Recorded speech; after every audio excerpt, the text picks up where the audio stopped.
Good evening and welcome to our March 10th, 2026 Scotch Plains Town Council Business Meeting. I wish to make the following announcement to show compliance with the Open Public Meetings Act, known as Chapter 231 of the Public Laws of New Jersey, 1975. Notice of this meeting was given by publishing a notice of the location, time, and date, sending copies to the Star Ledger and the Leader, posting said notice on the township website and bulletin board in the municipal building, and filing same with our township clerk. If everyone would please rise for the pledge to the flag. Tonight we will be led in the Pledge of Allegiance by these fine Girl Scouts. Pledge allegiance to the flag of the United States of America and to the republic for which it stands, one nation, under God, indivisible, with liberty and justice for all. Thank you so much. And I know we'll be hearing from you in just a few minutes. I hope you brought cookies for everyone that's here. Ms. Lucina, will we have the roll call, please? Mr. Adams? Ms. Stamler? Mr. White? Here. Ms. Zimmerman? Here. Mayor Lasardo? Here. Thank you, Ms. Lucina. Our colleague, the Deputy Mayor, Matt Adams, is unable to join us this evening, and our colleague, Councilwoman Elizabeth Stamler, will be calling in later in the meeting when we get to several of the ordinances that we are introducing this evening. Tonight, our regular municipal attorney, Leslie Park, had a conflict, so her colleague, Kerry Mooney, is here. Ms. Mooney, thank you for being here and making sure we do everything the right way. And as long as you're standing up there, I think we'll start. March is Girl Scouts Month, and I'm going to call on my colleague, Councilwoman Zimmerman, to share some information about the Girl Scouts and their 114th birthday.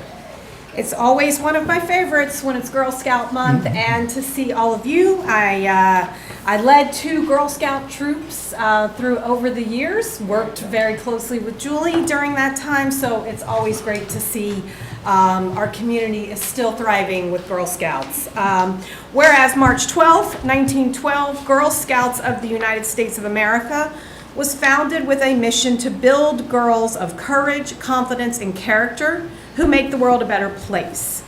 Whereas, reflecting upon the 250th anniversary of the signing of the Declaration of Independence, Girl Scouts is an important part of the American story, as it launched a girl-led movement that celebrates girls' independent spirits, encouraging them to embrace their unique strengths and forge their own opportunities.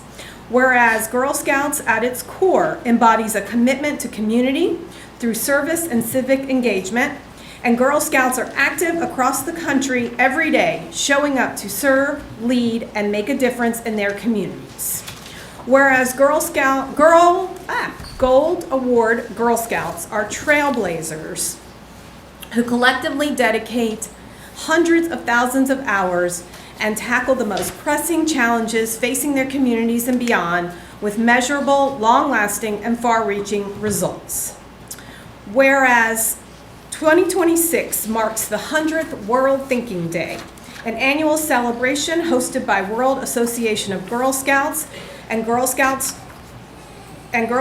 celebrated by Girl Scouts in the 153 member organizations. Whereas on July 2026, Girl Scouts will host the 58th annual National Council Session and the Girl Scouts Unite event, celebrating all the ways that Girl Scouts make history in Washington, D.C., a convention where more than 10,000 Girl Scout alums and supporters explore, celebrate, and reflect upon the history of the Girl Scout movement. Whereas Girl Scouts of the Heart of New Jersey serves 13,000 girls across New Jersey. Now, therefore, be it proclaimed that the Township Council of the Township of Scotch Plains do hereby applaud the Girl Scout movement and Girl Scouts Heart of New Jersey for 114 years of building girls of courage, confidence, and character who make the world a better place, and declare March 12th to be National Girl Scout Day.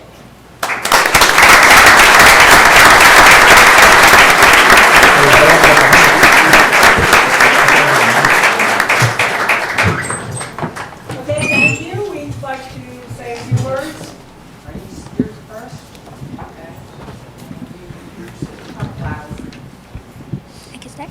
Yep, start. Thank you, Mayor and Council. The first Girl Scout meeting was held on March 12, 1912, in Savannah, Georgia, with Juliet Gordon Law and 18 girls who believed they could do anything. That was just 114 years ago, before women could even vote. Every year in March, we remember Juliet Law's idea that girls can be leaders who make the world a better place. Today, there are 2.5 million girls and adults in Girl Scouts. Our council, Girl Scouts Heart of New Jersey, has more than 20,000 members. Here in Fanwood, Scotch Plains, we have 734 Girl Scouts and 67 troops, from kindergarten through high school, including 12th grading and 12 graduating 12th graders. We also have almost 400 adult volunteers as our leaders.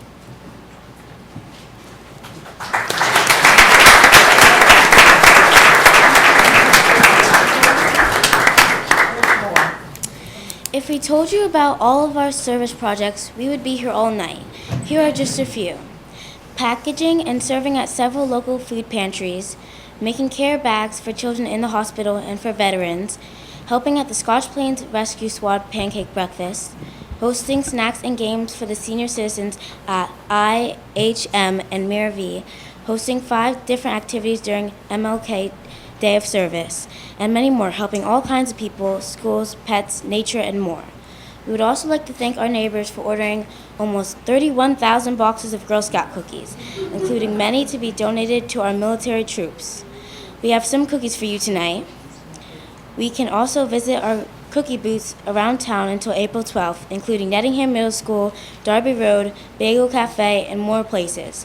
To find us, type Find Girl Scout Cookies in Google.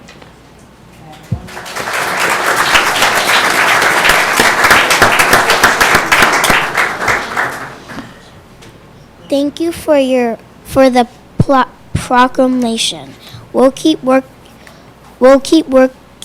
working to keep our town a great place to live, and we'll see you in the Memorial Day parade.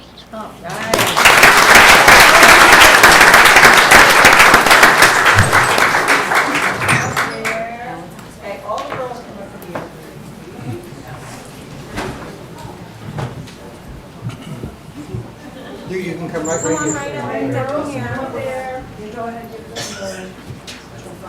Did I buy all 31,000 cookies? Thank you so much. These are my wife's favorite. These are new, right?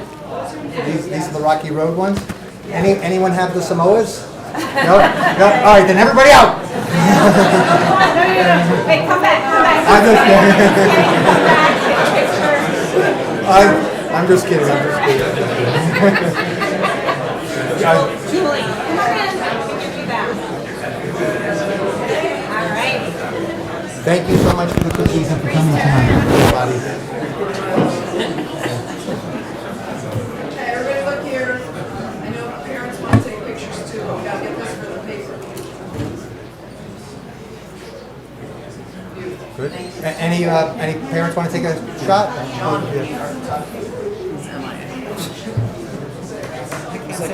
Good. Sure.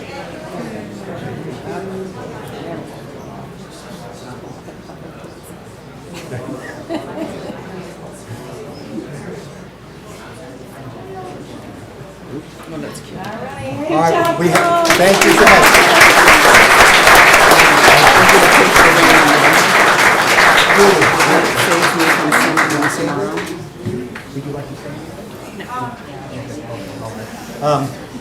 Well, on behalf of my colleagues, thank you for coming today, and we hope that the publicity leads to thousands of more sales. And you heard everyone here, and if you're watching, you heard some of the projects that the Scouts do. I had the privilege of joining Assemblywoman Carter at an award ceremony on Sunday for the Girl Scouts in Fanwood and Scotch Plains, and I saw from the Brownies all the way up to senior year, graduating Scouts share with everyone in attendance what they've done for Scotch Plains and Fanwood in their tenure, and it's all good things, and and good lessons, and we're very proud of them, and I'm especially grateful for these cookies and for you being here tonight. Thank you. Okay. Thank you, Julie. Thank you. Thank you.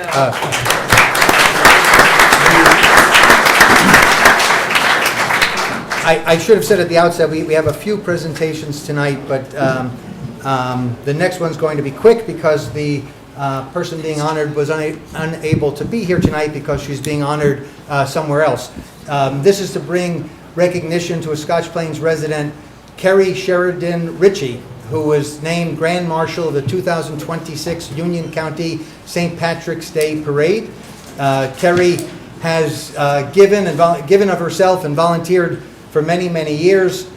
She's been the the summer director at Camp Fatima, an active volunteer with numerous nonprofits, including the John Cryan Association and the Scotch Plains Recreation Department and the PAL Travel Softball Club.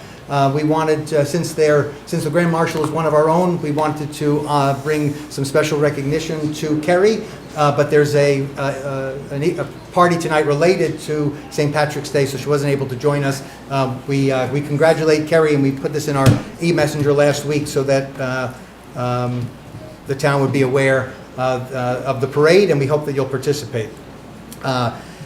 Also, we want to bring attention, or actually let me backtrack.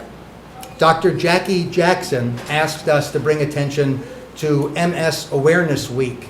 MS is an unpredictable, often disabling disease of the central nervous system, and MS Awareness Week is March 8th through March 14th. Dr. Jackson was going to be here to accept and share with the community her experiences with MS, but recently had surgery and emailed me a few hours ago that she was not feeling well enough to participate. I told her to come in April or May and share with the community her experiences so that everyone is aware of the fight, and we can raise awareness and hopefully raise funds to continue fighting that disease. The next is high school sports recognition, and I'll call upon my colleague, Councilman Rock White, to share some good news about our hockey team. Yes, our hockey team did an amazing feat. They actually went back-to-back with the Kelly Cup Championship. But out of respect to the team, I'm going to pass the puck to Colleen Gianelli so she can read the resolution so I don't mess up their names.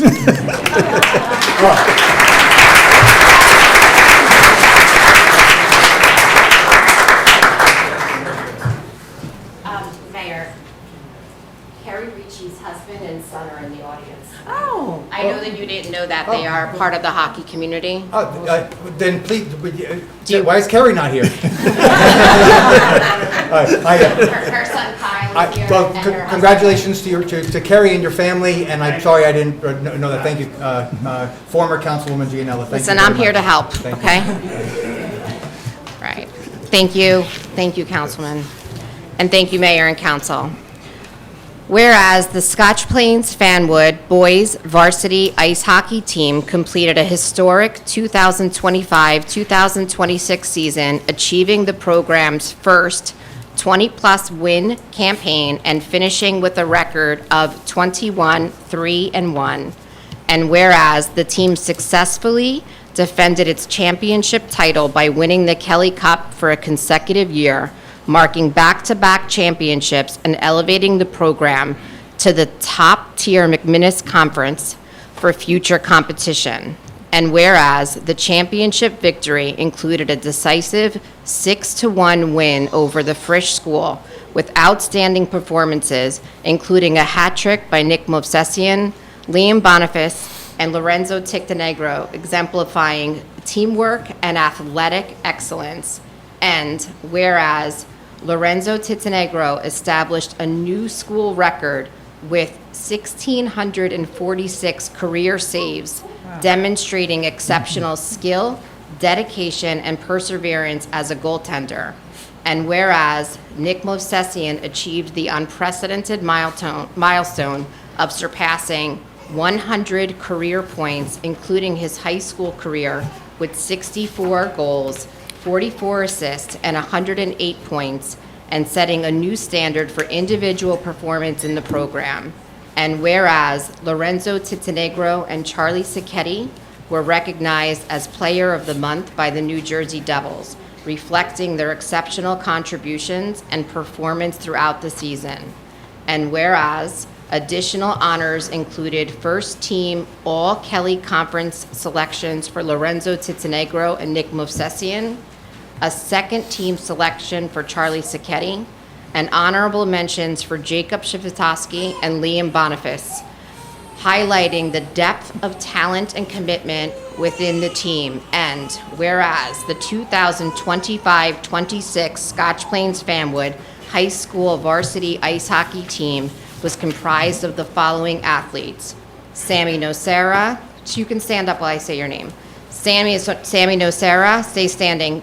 Charles Berry, Charlie Sacchetti, Liam Boniface, Anthony Gelinella, Santino Barcelona, Jack Villar, Jack Colvin, Patrick Huska, Kyle Ricci, Jonathan Skowinski, Nick Movsesian, Lorenzo Titanegro, Nico Cucci, John Nocera, Lucas Cacciatore, Jacob Shipatoski, Jackson Murphy, and our three statisticians, Ella Movsesian, Riley Amberg, and Maya Coyle. Whereas the leadership and guidance of head coach Matthew Gunther and assistant coaches Brian Erndl and Adric Quackenbush and volunteer coach Ken Tangi were vital to the team's development, sportsmanship, and success. This team received well-deserved recognition from fellow students, staff, and the Scotch Plains Fanwood communities for their outstanding efforts and accomplishments.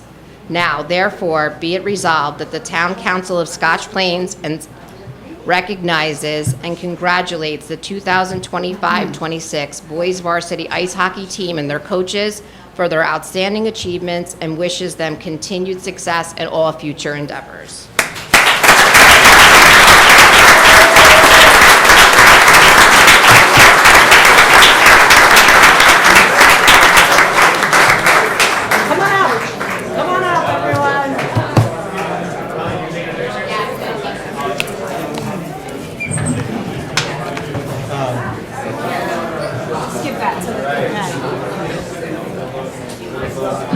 Good job.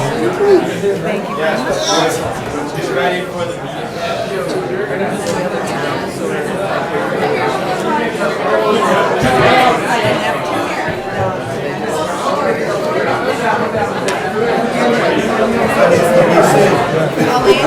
Colleen. They're too tall. They're too tall.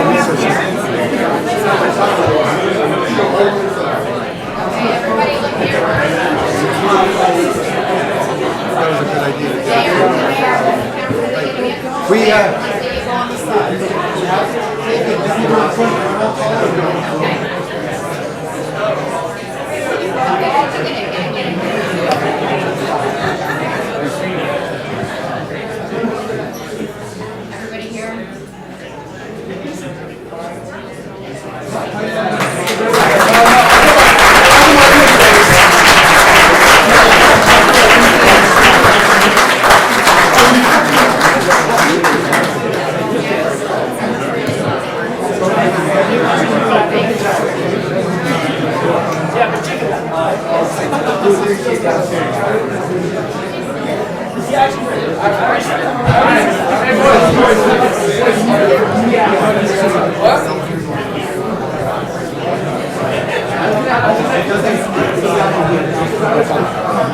And I want to take this opportunity to just say how proud we are, not only as our coaches, but as a community, for everything that our team has, accomplished this year. Even since the beginning of November, this team has really shown a lot of dedication, hard work, and even sportsmanship, throughout the entire season that we had. And I want to take a moment to honor Brian Walling, a big community member who unfortunately passed away back in November. He was a huge influence to our community with ice hockey, as well as many other families, helping to bring just ice hockey in general to the middle school as well as the elementary grades. And without their help, hockey wouldn't be what it is in our community. So again, I also want to thank our Maryland Council for giving us this opportunity of recognition and achievement. So thank you again, and I really appreciate it. Thank you.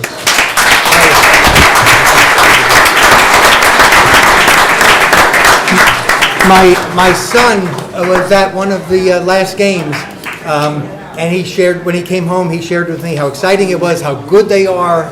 My son cannot skate, and he was just over the top at how professional the team played, and went on about it.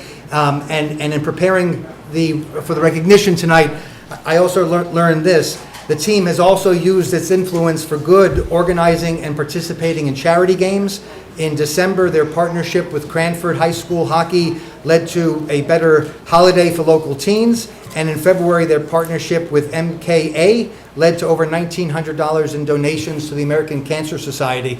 So you don't only win on the ice, you win out there on the streets of our community, and that's why we're bringing some attention to all of you tonight. Thank you for being here, and if you'll stay for a few more minutes, we're going to honor some of your classmates. I'll call upon my colleague, Councilwoman Zimmerman, to share some information about the swim team. Thank you, Mayor. And one of those Girl Scouts I mentioned earlier grew up, graduated from the high school in 2017, and swam with Coach Jess in those days. So I know how much time and effort and work goes into being on our swim team, how much pride it brings to high school, and what an amazing team we have, and how much dedication goes in for the kids and the parents, of course.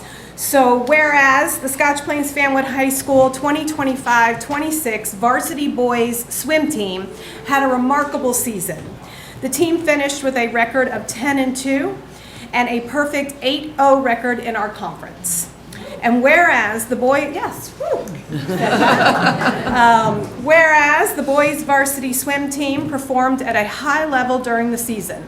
The team finished second at the Union County Championships. They defeated Ridge High School on February 11th, 86-84, to earn the North 2 Public B State Sectional Championship. Whereas Harrison McClure won the 200 freestyle and 100 backstroke at the Union County Championships. On March 1st, Harrison also placed third in the 200 freestyle and first in the 500 freestyle at the Meet of Champions. And whereas the team qualified all 3 relays for the Meet of Champions. The SPF HS boys varsity swim team also had 3 individual qualifiers for the Meet of Champions. Aaron Frank in 100 backstroke, Matt Ianoda, 200 IM, and 100 breaststroke, Harrison McClure, 200 freestyle, and 500 freestyle. Whereas the 2025-26 SPF High School Boys Varsity Swim Team consists of the following athletes. I did not get former Councilwoman Gianella to say the names, so I did review it with some of you guys. I'm going to try my best. So I like what she did. Please stand when I say your name. John Buckley, Aaron Frank, Jacob Goikman, Brian Mitchell, Benjamin Somer, Benjamin Travnasik, James Allen, Alex Holston, Luke Ianoda, Matthew Ianoda, Harrison McClure, Ryan Scarpa, Connor Scarpa, Jace Villaverde, Aki Balakrishnan, and I practiced that with him, Edward Colville, Jaden Viver, Griffin McClure, Kevin Mitchell, Ramanathan, Ryan Sheelan, Hutton Davis, Daruv Divi, Jaden Lay, Joseph Meekings. Whereas the leadership and guidance of head coach Jessica Holnick, assistant coach Madeleine Kolodne, and team manager Aiden Goikman were vital to the team's development, sportsmanship, and success. This team received well-deserved recognition from fellow students, staff, and the Scotch Plains Fanwood communities for their outstanding efforts and accomplishments. Now therefore be it resolved that the Township Council of the Township of Scotch Plains recognizes and congratulates the 2025-26 Boys Varsity Swim Team and their coaches for their outstanding achievements and wishes them continued success in all future endeavors.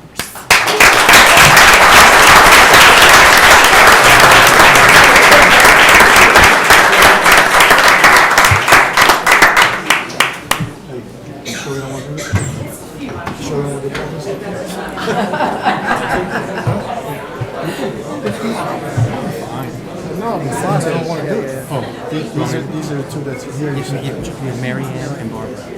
I'll read this.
Guys, just hold it for one more. Hold on,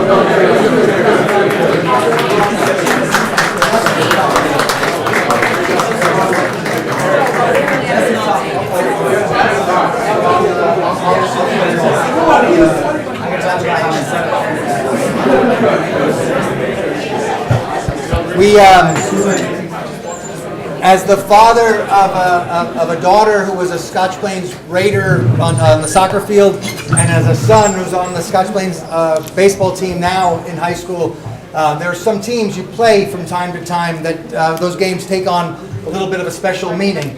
I know when we play Westfield, for instance, it's always a competitive game, and it was just whispered to us something that happened this season, and I think that's what we're going to learn right now. So, one of the things that really kicked off our season was our victory over Westfield at the end of December. And I think it was the first time in, 14 years, guys? That we've been able to defeat them, and they just kind of kept building on that. It was one of those meets where I'm looking at the times going, we're swimming really fast right now, and I'm getting a little nervous, but that was not the fastest they swam all year. Every challenge they rose to, and I just want to thank all the swimmers for such a great job and allowing me to be a part of that. I want to thank the parents for everything you guys have done, all your support.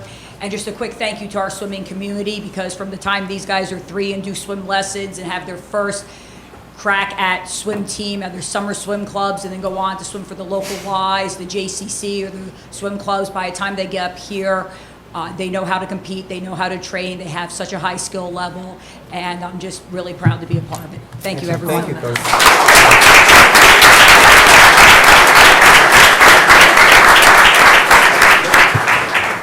Thank all of the team members and their families. Thank you for being here to give us this chance to recognize your achievements.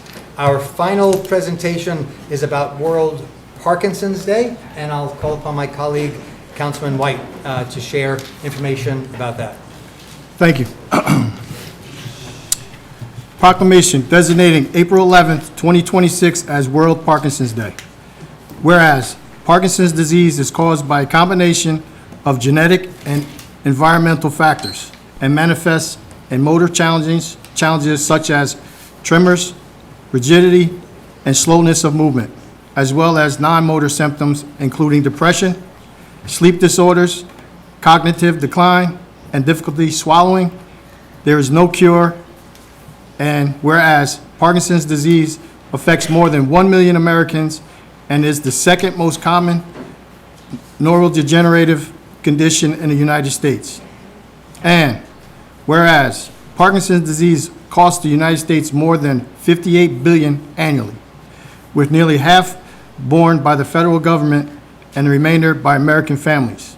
And whereas the prevalence of Parkinson's disease is expected to nearly double by 2037, increasing the burden on families, communities, and the nation. And whereas millions of caregivers, family members, and loved ones are deeply impacted by Parkinson's disease and work tirelessly to provide care and support. And whereas prevention efforts addressing environmental risk factors, early diagnosis, expanded education, and access to community-based support services are essential to improving quality of life and advancing progress toward a cure. And whereas lighting buildings, bridges, and other landmarks in vibrant blue on April 11th, World Parkinson's Day, serves as a visible symbol of hope and unity for individuals and families impacted by Parkinson's disease. Now, therefore, the Township Council of the Township of Scotch Plains do hereby proclaim April 11th, 2026 as World Parkinson's Day. We encourage individuals, communities, healthcare professionals, and organizations, both public and private, to observe this day with appropriate activities, including the lighting of landmarks in vibrant blue, to raise awareness and inspire action toward ending Parkinson's disease. I believe we have Mary Ann Keenan Moeller and Barbara Brink to accept this proclamation.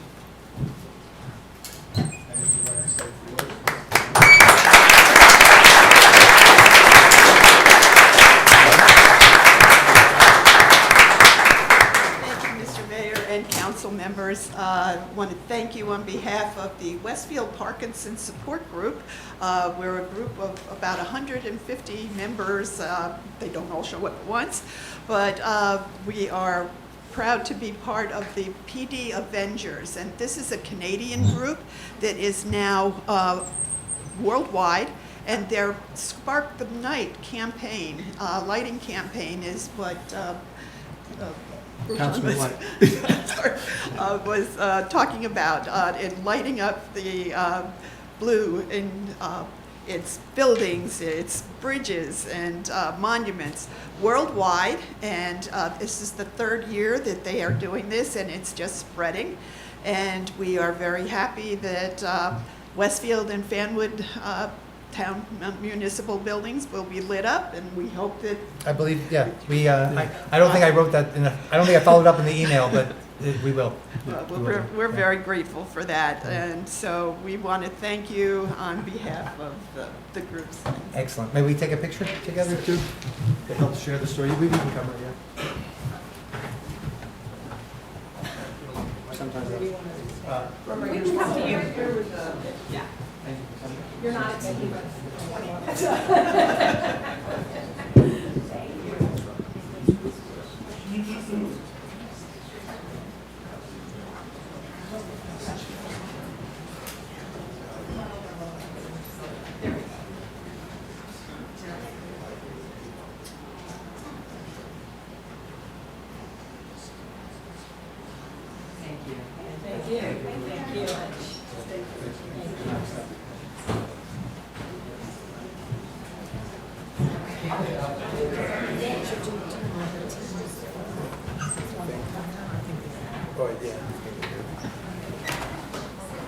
Mary Ann, Barbara, thank you again for being here and helping us raise awareness. And like I keep saying, of course. And we hope it helps raise funds too for this important endeavor very much.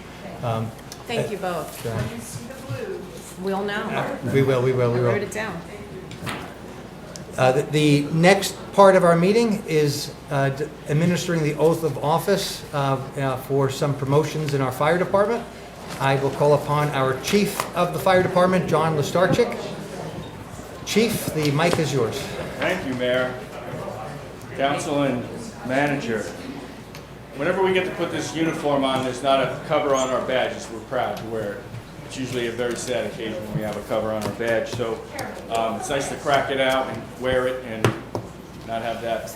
But yeah, we have some, your schedules are insanely busy, as it is tonight. And thank you so much for allowing us the time to get these guys sworn in. This is 3 classes of recruits. So this is 3 different academy classes that we're finally swearing in tonight. And these recruits put in over 200 hours in training through Firefighter 1, Firefighter 2.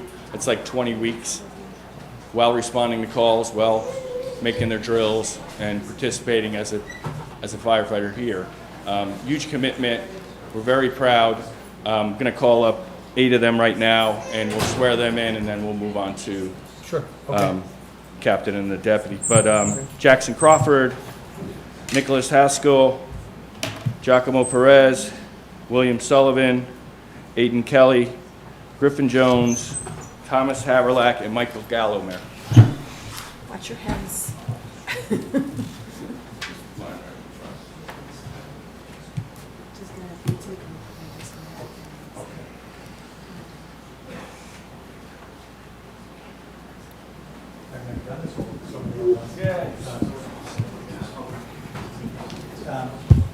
We only have one Bible with us, but would you like to use the Bible? So if you just hold it.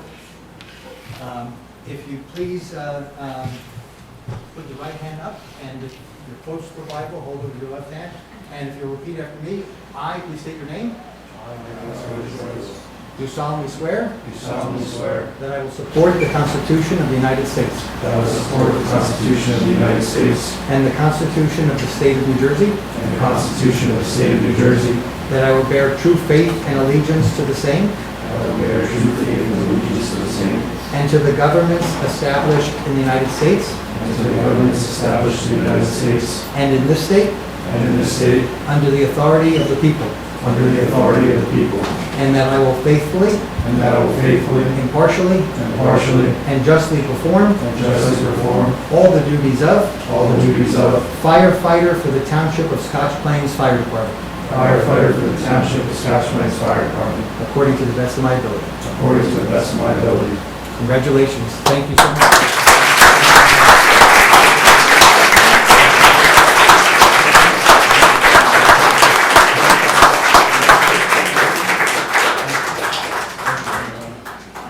Those handshakes were quite firmer than the Bill's hand. Let's try to get some order here. Thank you. Congratulations.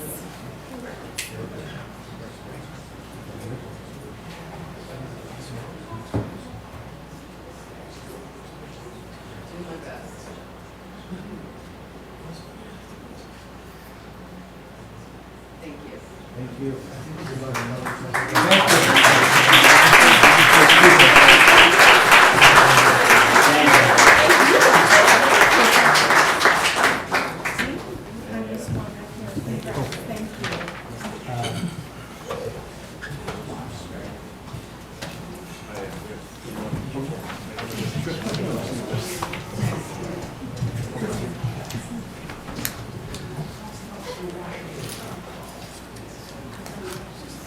So huge accomplishment, huge commitment to get that work done and become firefighters. The next step in line would be a captain's position. I don't want to mess it up. So on top of that requirement, they have to also achieve ICS 200. They have to make 35% of the calls. If you think about, we annually run about 1,000 calls a year. That's a pretty big number. 70% of the drills, and then we also give them an oral exam with the town manager and both chiefs, and make sure they're ready for that next step. They need a minimum of 5 years of service at that time to run for captain. So tonight, I'm very pleased to promote Tyler Bowman back into the captain role. Tyler was the captain with us, left to pursue his career at Jersey City Fire Department, got hired there, moved back to town, got readjusted and now is back in the captain's position. We're very happy to have him there. So if we could call Tyler up.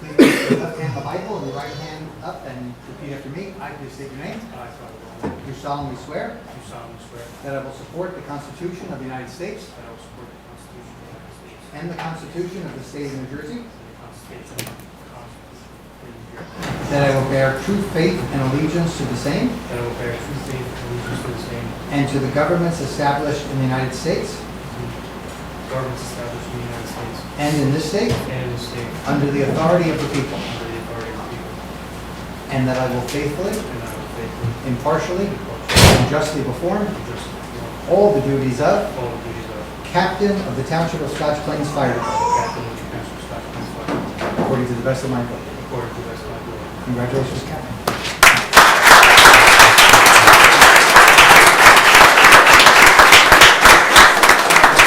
Speech follows the, And Deputy Chief, do you want to take a picture with everybody? You know, Yeah. so you two will, we're going to walk. Go ahead. Okay. You okay? Just get. So the last promotion tonight would be for the battalion chief's position.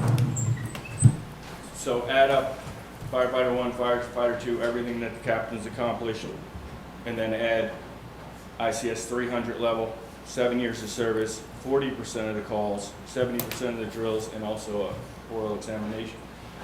Brendan's been with us since 2013. He's also one of my full-time guys during the day. He's also your new OEM director.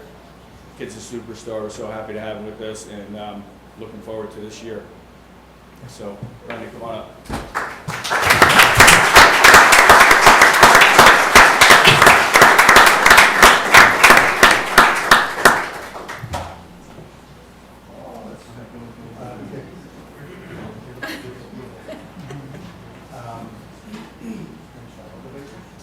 I can hold the Smile baby. on you.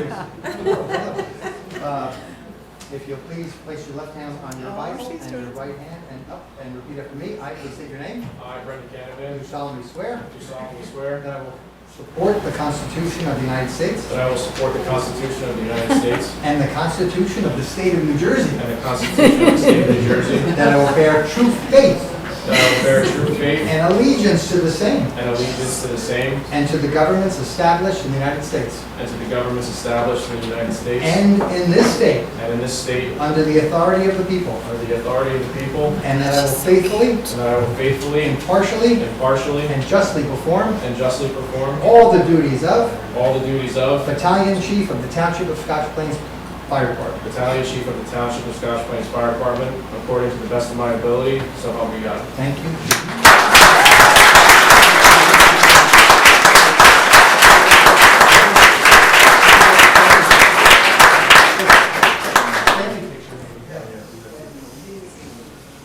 Oh, my gosh. Oh, my gosh, you're so cute. Medium shot there. Yeah. Oh, that's yours, sorry. That's a real one. Sorry about that. Thanks. You're good. Mayor and council, do you want to? Behind? Okay. Yeah, or You want us to come around? you want to come around, there's no toll to. Last toll is this high school up.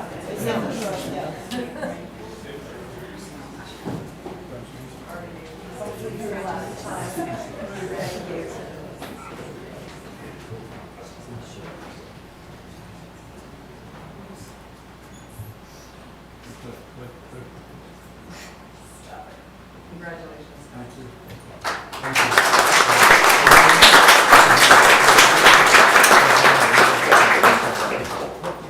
Yeah, please. you, I was going to say something earlier. I'm glad you do it.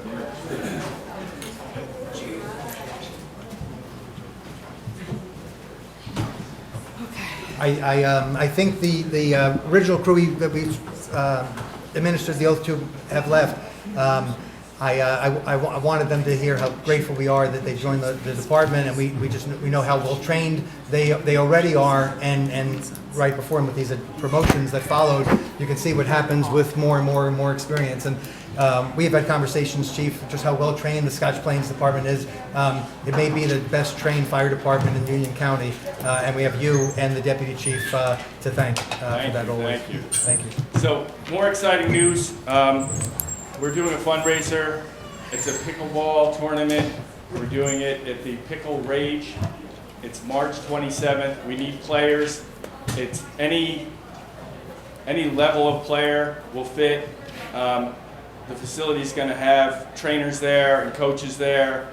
We're going to do pickle pong and speed pickle and king of the court, and if you just want to play on your own, but we'll have food and beverages. It's a 4-hour event. It's on our website.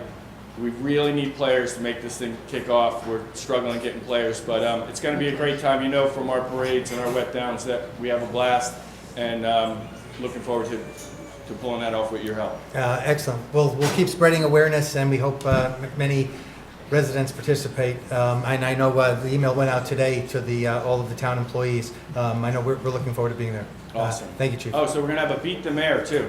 I wasn't looking to play.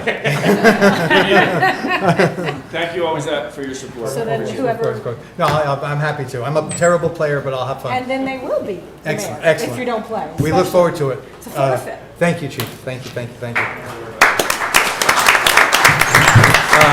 the feeling. Right. The next part of our meeting is public comment. If there's anyone here that wishes to share any comments with the council, now would be, we only do public comment once in a meeting, now would be the time. Yes. Colleen Gelinella, 2232 Concord Road. I just wanted to say first that I have never seen a council meeting. You have about 55 minutes in and not one unhappy word, and it's absolutely fabulous to see so many good things happening in town. And I do really just want to reinforce that that is an extension of the leadership of this mayor and council. So to see the growth of the fire department and see so many volunteers coming on board, I mean, years ago, we didn't have those types of great things happening. So the people that you've put in place and the leadership that you've been provided, it's been unbelievable to see the growth and all of the celebrations happening in the community. On a very personal level, I do want to continue to thank you for supporting the roller hockey rink. I know that that project was not without its challenges, but to be able to see what's happening with ice hockey in this community, it really does come from having community support. When you live in a town that has a rink, you'll see it in some of the shore communities and in some of the other communities that have their own rink. It does create a certain atmosphere because kids can go and they can start to play and they get those touches early and they have interest in the sport. We don't have that, Warnaco is fantastic and they're so good and kind to us there. But in terms of developing interest, programs like the ball hockey program that is happening through recreation and the New Jersey Devils will allow more students, more children to get to know this wonderful sport. It's a great sport. There's a lot of traveling. It's a big time commitment, and it's a lot of time that children are spending with their families and a lot of very busy weekends. So it's a good thing. And I just wanted to thank you so much for the time that you took to recognize the team. They're a wonderful group of kids. They have incredible coaches, great parents, and we're so grateful for your support. Thank you, Ms. Janella. Thank you. Is there anyone else? Sure. And I should say, for those watching, after we finish public comment here, you can call in at 908-322-2077, I believe. Okay. The number cut off, 2076, you just told me. Thank you, it cut off on my sheet. Thank you, Stephen. Yes. Good evening, my name is Natasha Brown, 1828 Mountain Avenue. I've been a resident of Scotch Plains for 35 years, so it was really good to see the awards and the activities done today. You know, when Jess was just a new coach, assistant coach, my daughter was on her swim team, and Tyler Bowman, who's now a captain in our fire department, was a classmate at the high school. So this is really warm to see. Okay, now, now that Colleen has left, we can get to the bad part. Okay, before we all went into COVID and everything, I was one of the residents that came to see you about the Chase Bank and the lighting that, in the back lighting that was supposed to go off, okay? Then we went into COVID, and that was a minor thing given what the community was going through, what everyone was going through. So no point to come back. But but they still don't adhere to that ordinance. I don't know, you know, why we turned a blind eye to that. I know in other communities, Chase banks aren't allowed to do that. So I don't know why we put a blind eye to it. But I wanted to formally note it that they still don't dim their lights as they should. And as we go on to redeveloping in the north side of town, I would like for the council to be aware of and considerate of the quality of life of longtime residents in the area, okay? There's a lot of developments going on, and that could be good to the community. But I want to make sure that in doing so, and as we listen to everything, that you remember that there are residents that have been here for years. And to infringe on them just because we're on this side of the town, it's not always fair. So I'm welcome to hearing what you have to say, but I would like to make sure you keep that in mind as we develop on. And someone make a note of that Chase Bank issue, please, okay? I just did. Yeah. Thank you, Margaret. You're welcome. And I'm It's good to see you. I'm going to see to it that you did it since our kids went to preschool together. That's right. That's all I'm saying. No, I will, and I'll talk to property maintenance tomorrow and speak with Mr. LaCosta first thing. Yeah. Okay, because we were unaware of that, and thank you for bringing it. thank And you. you have my email. I'm sorry you waited 6 years to bring it to our attention. Call me. Yeah, no, we've. No, she did, yep. And then, Yeah. You got it. yeah, thank you. Thank you. No, there was I'm sorry. Councilman White's leaving. There was another point. In everything we do, we work very closely with Tom Stroh right here on our redevelopment efforts. In everything we do, for the Towns project, which is where we're sitting right now and across the street, these parking lots, we're always thinking about the existing residents and what the impact will be on those residents. I could say it. I hope you'll believe me. I'm happy to talk with you offline about the project and what I mean by that. As we develop on Forest Road, we're mindful that of the impact on the existing community, and we will continue to be. And I'm very troubled that the bank sliding is still the way it is. I know my business was closed March 16th, 2020. It's a day that I'll never forget, and that was it'll be 6 years. So if it's been that long, that's terrible. I wish you had reached out sooner. We'll do everything we can to set it right. And I don't think it was an ordinance, though. I think it was the planning board resolution that they have to be in compliance with. in the planning board, yes. But we'll look Either into way, that. we'll address it. And I don't have your contact information. Please, if you can email me and we can exchange it, and we'll let you know, how we're doing. But thank you for coming tonight. Please. Hi, my name is Thomas Adrians. I'm a resident of Portland Avenue, the block between Park Ave and Forest Road. And I received notice of the ordinance that's increasing the number of units from 20 to 30 per acre. And I'm particularly speaking of block 1402, which is those last two houses in Scotch Plains before it switches over to Fanwood. And those are single-family homes right across from the middle school, Nettingham Middle School. And for one, I don't know why they're zoned as business when they're single-family homes. I can only see the ordinance that was adopted in 2020 on the website. I can't see further back than that. But I'm concerned about the potential development of apartments there right across from the middle school, where drop-off and pickup is already a nightmare. Portland Avenue is already a nightmare. Church as well is difficult at those hours. And increasing the number of units from 20 to 30 is a lot. I don't want to interrupt. Is that? Yeah, no, that's it. I Aye. wanted to make sure that someone from my neighborhood complained about this because it's going to be too much. Sure. Thank you for being here. And I should have said at the beginning of public comment that tonight we'll be having a presentation on various ordinances. We know that residents that live, I think, within 200 feet Yes. of what we're all notified. Right after public comment is finished, we're going to start with a presentation as what this is all about. Okay. We'll also hear, if you have any questions, there'll be an opportunity to ask at that time too. Okay, all right, thank you. Thank you.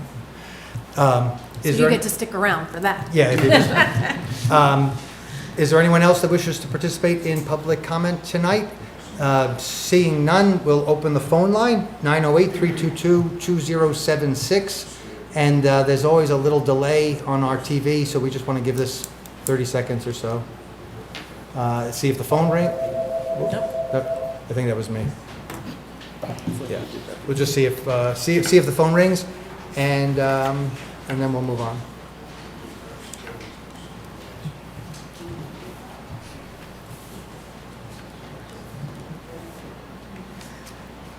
All right, since the phone isn't ringing, I'll check with Ms. Mooney that we can conclude public comment then and move on to public hearings and final adoption. The first is a resolution endorsing the amended fourth round housing element and fair share plan, and this is what I was just speaking about. I've invited, as he knows, Tom Stroh. Tom is our Director of Planning and Community Development, and Tom is going to lead us in a presentation about this resolution that we'll be voting on thereafter, and the subsequent ordinances that that I'm anticipating we will be adopting tonight. Mr. Stroh? Thank you, Mayor. Appreciate it. As you said, there's a number of ordinances and resolutions on the agenda tonight relating to the township's fourth round affordable housing obligations. And I know, obviously, folks have received notice in accordance with the statute, property owners and those within 200 feet. Several people have called my office. I've spoken and met with many residents, but tonight's the public hearing, and we invited folks to attend, and we wanted to give some more background and provide a little overview of what's going on affordable housing requirements for Scotch Plains. So I wanted to give a little bit of background, why we're here, why we're doing this here tonight. I should actually give the background to the background, which is New Jersey affordable housing law has existed since 1975 with the original Mount Laurel decision, which said that municipalities have a constitutional obligation to provide for a fair share of affordable housing. The legislature responded to that in 1985 with the Fair Housing Act. That set up a number of what they call rounds of affordable housing, where municipalities get numbers that they have to put plans together to meet. So the original round was between 1987 and 1999. Then we had the third round, which we just completed, which was 1999 to 2025. And the fourth round is 2025 to 2035. So on March 20th, 2024, almost 2 years ago today, Governor Murphy signed legislation which amended the Fair Housing Act to set up the fourth round obligations. And what that legislation did was the issue that a lot of municipalities had with the third round was settlement agreements were issued through various courts, and the methodology applied and the numbers given wasn't uniform. So what the legislature attempted to do was put this under the umbrella of the Department of Community Affairs, establish a affordable housing resolution dispute committee to deal with challenges and work with towns on putting plans together. So the legislation required that by October of 2024, the DCA released a report regarding the statewide affordable housing need. And there's, the statute requires them to look at various factors, non-residential valuation, income capacity, land capacity, income factor, all these different things to assign numbers to municipalities within different regions. So what the DCA calculated was Scotch Plains had a present need obligation of 53 units and a prospective need obligation of 244 units. Just to clarify, because I know there's been residents who've had questions about this, present need does not mean construction of projects that has to take place today. Present need obligation refers to what's called the township's home improvement program, which is funded through our Affordable Housing Trust Fund. Later on in the agenda, you have a update to our spending plan that gets approved by the court. We have a trust fund. We collect fees from developers. That goes into a fund, makes monies available to existing residents. Doesn't have to be apartments. It could be single-family homes. Existing residents that are low and moderate income who could qualify for improvements to their home related to roofs and foundations and those things. So that's what the present need is. It's not a construction need. It's a rehabilitation obligation. The prospective need is mostly what we're here to talk about tonight, which is, I don't like to call it new construction because we're not obligated to actually construct the units. We're obligated to put a plan in place to zone for those units. But that we were given 244 units for the next round. So what we did, our professionals, we reviewed that report. We went through the statute. We went through the methodology. We accepted the 53 units as the present need, and we thought our prospective need was closer to 188 units. The council passed a resolution in January 2025, submitting that to the DCA and seeking our judgment of compliance with the program. There's a challenge period that was permitted under the statute where developers, really anybody, could challenge your plan. We received, along with virtually every other town in the state, a challenge from the New Jersey Builders Association, who sought to keep our number where it was at 244. We went back and forth. We had case management conferences. Mayor, you participated in one with me. We worked with our professionals. Ultimately, on April 30th of 2025, our Mount Laurel judge in Superior Court settled our number at 53 for the present need and 213 for the prospective need. So we did get a reduction to 213. We were ordered, per the statute, to adopt what's called a housing element and fair share plan, which basically is the plan that outlines how we're going to meet the 213. We were required to do that by June 30th of 2025. The housing element was adopted by the planning board on June 16th and then endorsed by the council on June 24th, 2025, and we submitted that to the state. There's another challenge period, again, where people can challenge your housing element. We got something from the Fair Share Housing Center. I put challenge in quotations because it wasn't really a challenge per se. It was more them trying to seek additional compliance information and documentation before our plan was fully approved by the court. So we spoke with Fair Share, worked with them, worked with the court. We developed what's called a consent order for conditional compliance, which was entered in with the Superior Court on December 15th, which set forth our obligations, required us to amend the housing plan, and pass the ordinances and resolutions that are on the agenda tonight by March 16th in order to meet the requirements. So, like I said, we worked together. We looked at our prior round and third rounds and fourth round and how we were crediting units and bonus credits, et cetera, and we amended that housing element. The planning board did that on February 23rd, and the council is required to endorse that before we send it. That's on your agenda tonight. And so are the implementing ordinances and resolutions that go along with that housing element. So this is a chart here, and I will, just so everybody knows, I will put this on the township website. This will be available for people to look at and go back to, and always happy to answer questions on it. But of the 213 units, this is our housing element.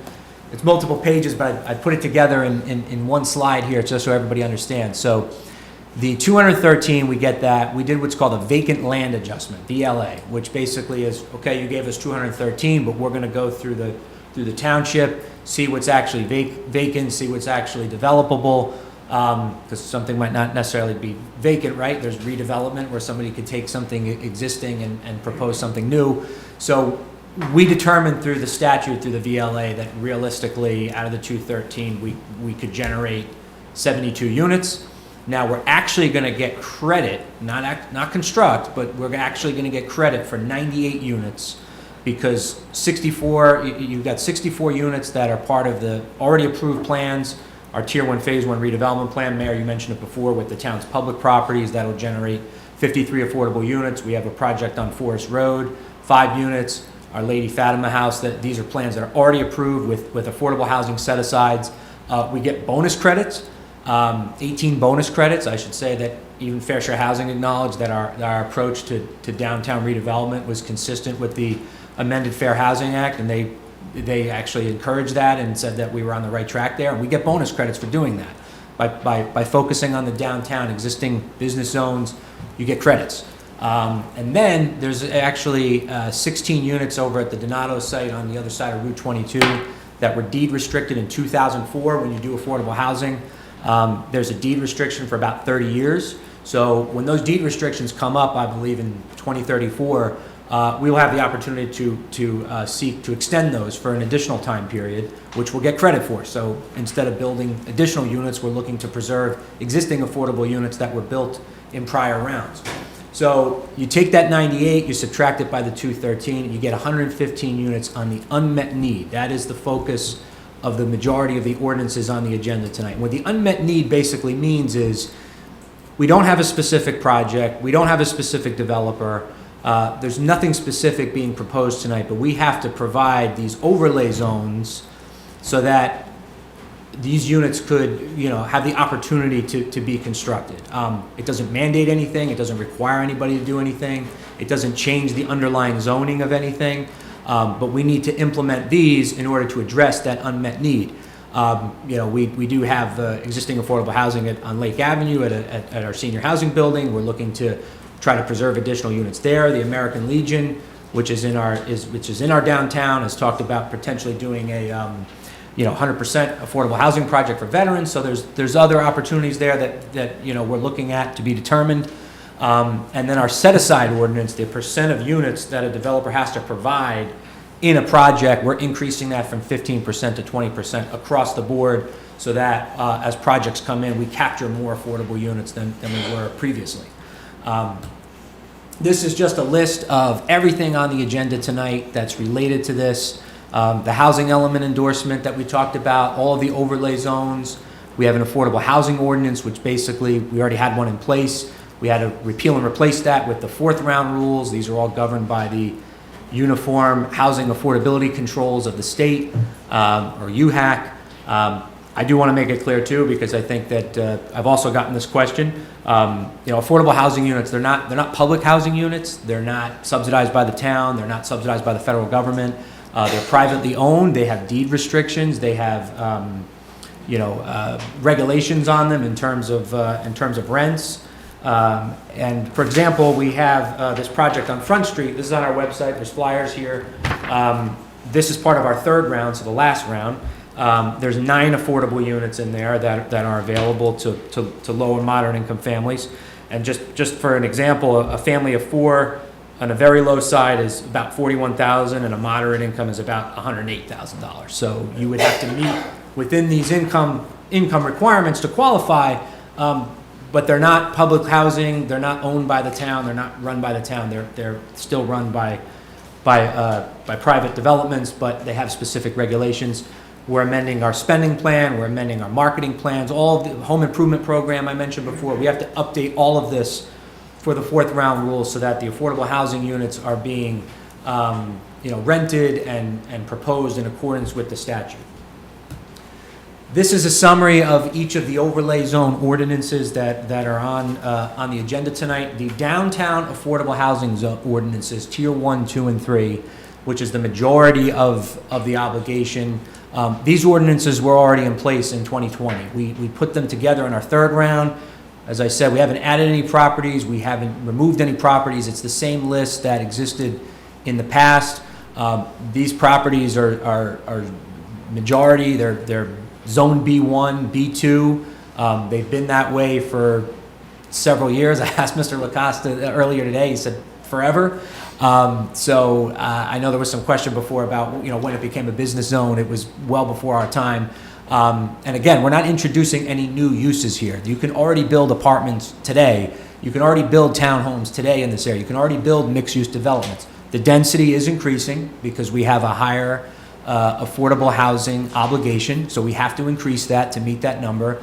And it's, so Tier 1 properties, which is mostly Park Avenue, is going from 20 units an acre to 30 units an acre. East 2nd Street, which is Tier 2, is going from 15 units per acre to 22.5. And Tier 3 is going from 12 units per acre to 20 units per acre. We actually, when we first introduced this in January, we had 18 for units per acre, but as our housing element was amended, it had to become 20, so we will adjust that. But it's going from 20 to 30, 15 to 22.5, 12 to 20 units. And the set aside, as I mentioned before, is increasing from 15% to 20%. We also we went to South Avenue, the B2 zone there, again, existing mixed-use zone. There's 7 properties on there. We folded that into the plan. Density of 20 units per acre with a 20% set aside. There's an overlay zone on Morse Avenue. We went with 15 units per acre, 20% affordable housing set aside. One of the conditions we wanted to make clear in the ordinance is that we were going to permit townhouses, not apartments. We wanted a provision to encourage for sale units there, for some home ownership opportunities for affordable housing. So we were able to get that through the court. The ordinances, they've been viewed by our planning board. They're consistent with our master plan. They're consistent with our past planning efforts, past redevelopment efforts. Again, our goal here is to take existing business zones where these uses are already permitted and focus the density and development there, the vast majority of it. Again, we're not changing any zones. It's an overlay zone. The underlying uses do not have to change. What's there today can remain. It's just it's creating options so that we can meet the number. And if somebody does want to propose something, it's not like they can go out tomorrow and just put a shovel in the ground. We're not giving up any rights to review these. We're not giving up any rights to vet these projects. If somebody wanted to pursue something, they would submit an application to the town. Another 200-foot notice would go out. There would have to be a public hearing on that project, and people would have to meet the conditions. Design standards, parking requirements, open space requirements, infrastructure requirements, all of the various, any upgrades, fire protection codes, landscaping, buffers, that still all applies here. We're not giving anything away. People don't have any kind of special rights that they wouldn't have without this ordinance. They still have to follow the regular municipal land use law when proposing anything. And the reason we're doing this, the reason we're putting a plan together is because if we do not put a plan together, developers can come anywhere in the town, any piece of property, could be any zone that's out there, propose any kind of density, and the town would have no way to control that or push back on it. Because if we don't put a plan together to meet the number, the court and the developers will do it for us. So putting this plan together protects the town for the next 10 years. It provides transparency where the development could go. It lets the development community know that this is where the development is focused. And it gives us a plan that will have the defense if somebody tries to come outside the plan. These are the exhibits that everybody, depending on the overlay that you're in, would have received. This is the same exhibit for tiers 1 through 3. It shows the reason it says phases there. I got this question too. It's not a phasing for construction. What I think originally we had hoped to do was be able to go area by area and adopt these ordinances one at a time, but because of the time constraints, we're just adopting everything at once tonight. So everything's being adopted tonight because we have to meet that March 15th deadline. So Tier 1, going to 30 units an acre, that's mostly Park Avenue. Tier 2 is again, 22.5 units per acre, going from 15, and Tier 3 is 12 to 20 units per acre. There is in Tier 1, there is an Exhibit B. This is the only one that has it. There's a shaded area there, which is known as the downtown core. Again, this isn't anything new.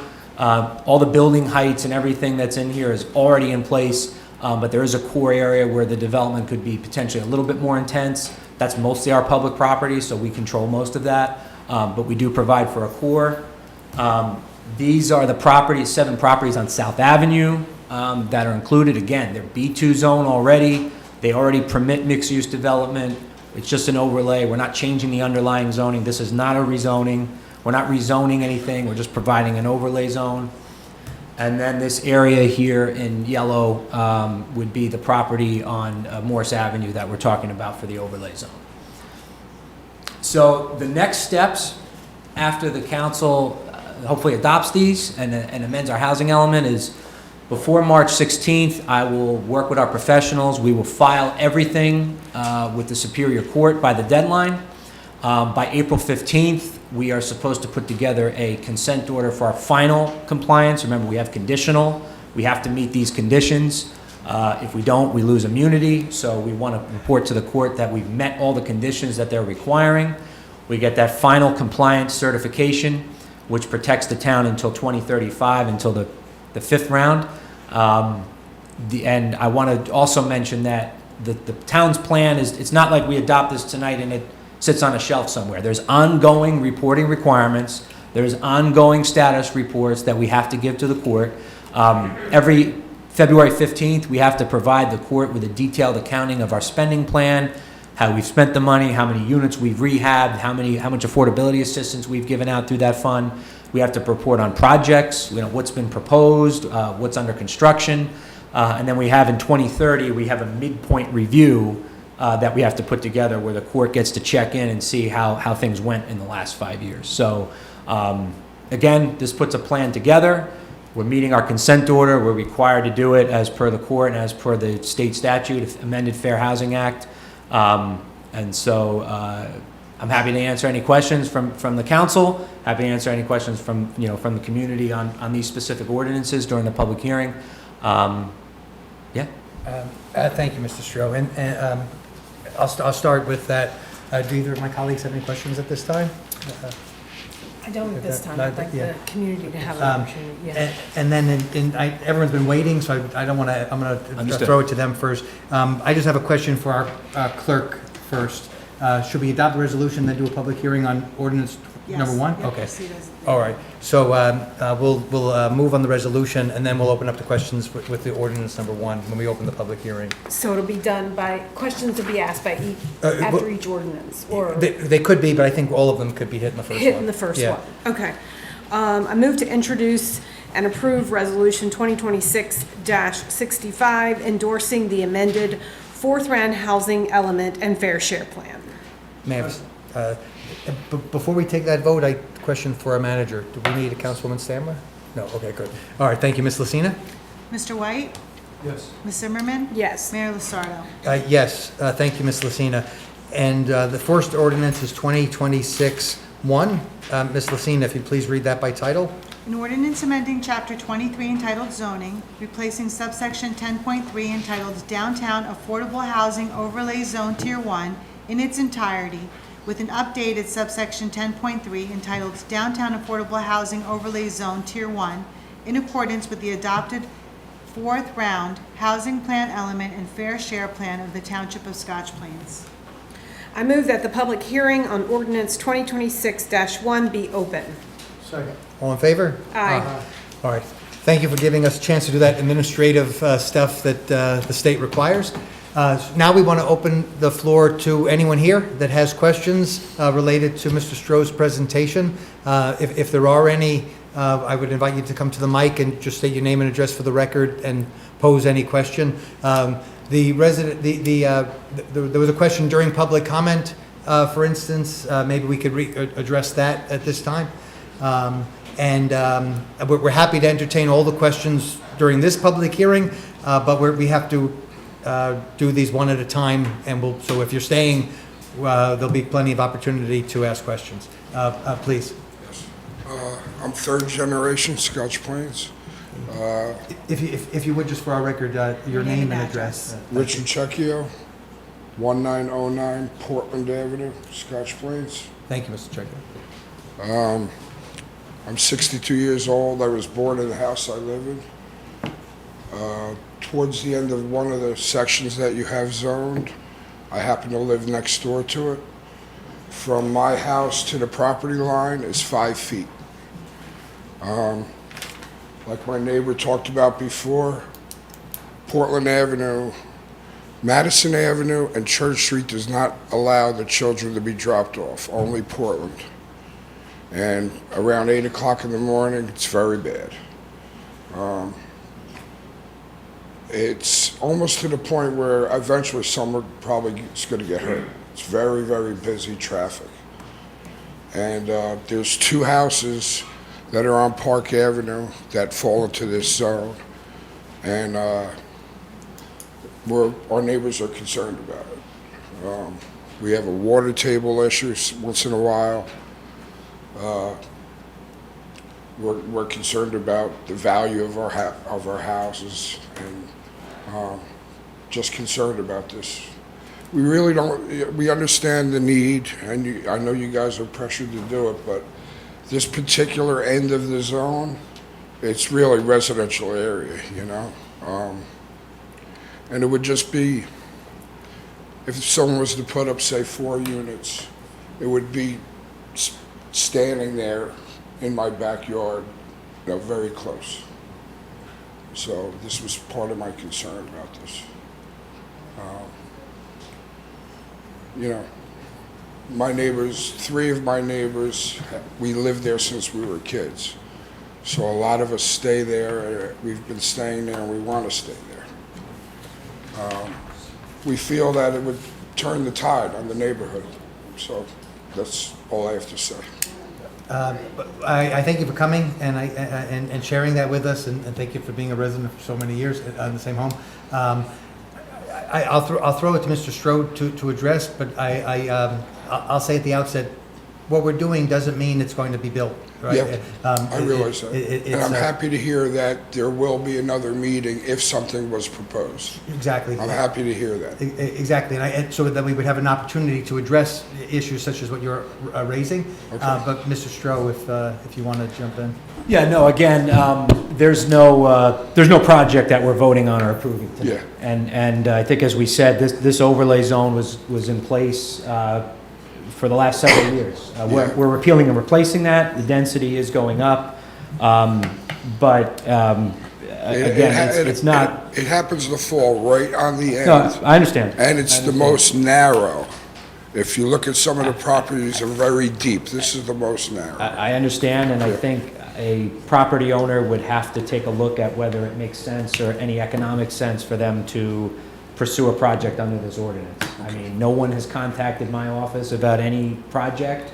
If they did, they would submit a plan, you would get a 200-foot notice, and you would have the opportunity to comment on it and see it. There's no plan before us now, but you would have the opportunity to comment if something were to occur. Right. My neighbor on Park Avenue, that's in the zone, she's retiring in a couple of years, and she is planning on moving because she can't afford the house. And that's why we're concerned.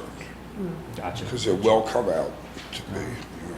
My apologies, I'm sorry. There's a 3-minute time limit, so we ask that you That's- make your that's comment, fine. and then somebody will answer, but we don't do a back That's and fine. forth. Thank you. Yeah, no, Thank you. and I'll say, because I know the gentleman mentioned about, the building itself, we're not changing the building height, we're not changing the setback requirements or landscaping or anything, that's all staying exactly as the zoning is today. Right. So we can understand why Mr. Checchio came tonight and to share those concerns. Yep. Very much so. And what we can explain is we're establishing the zoning. If a project were to actually come before us, they would be Mr. Stroh would work on it, our planner would work on it, and I think you asked us if we're mindful of existing residents. That's exactly what we would be talking about when a project would be presented, to limit the intrusion of what's being built as much as we can. But I think that's the best answer we can give you tonight. I'm sorry. Yes. Mr. Stroh, you said the zoning is not changing, it's what it is. What is the current? Do you know? I believe what the properties the gentleman's referring to, I think, are Zone B1 today. Okay. But I don't, do you have the addresses? It's Park Avenue between Portland and Yeah, if it's Church. Park Avenue, Block 1402. I think he's talking down that way, which should be Zone B1. Okay. And what does the height allow on that? On the Zord, or do you know now? I'm sorry if I'm asking. I don't want to, I know like in B2 it would be 3 stories, I don't know exactly on Okay, B1. that's okay.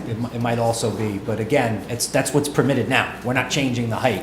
I think, as I showed in this exhibit here, there is a core which is much further up, which is in the core of the downtown. We're trying to focus most of the density there. It's supposed to taper off as you get further away. Right. These are transitional zones. I know we've talked about that before. They Right. abut to residential, and they're supposed to be less intense uses than a B2 zone. They're what's called transitional zones. So there's still apartments permitted, still townhouses permitted, but at a less intensity or development than what would be in the B2. But we went through and looked at existing B1 and 2. Again, this is what the third round plan is. We're taking the third round plan amending it to the 4th. These properties have already been in the plan. We haven't added anything new. Okay. And again, that core area, just because my eyes are terrible, Yeah. is where we're sitting right now. Yes, Town Hall is partially in there. Okay. That's correct. Thank you for your patience. Hi, my name is Scott Williams. I've lived in Scotch Plains for 60 years, Willow 30, and Morris 30 years. If there is development on Morris Avenue, will that raise my taxes? I can't speak to that. There's no project before us to comment on. Any well, I should actually back up. I don't want to interrupt. Is that your full comment? Because the clerk wants to keep time. Take your full 3 minutes. You can each have 3 minutes. Okay. And we'll answer the question. My husband lived there for 35 years. He have over time a lot of difficult situation to pay the taxes. But I thinking that's not right what are they doing there, because we need a tree for the animal.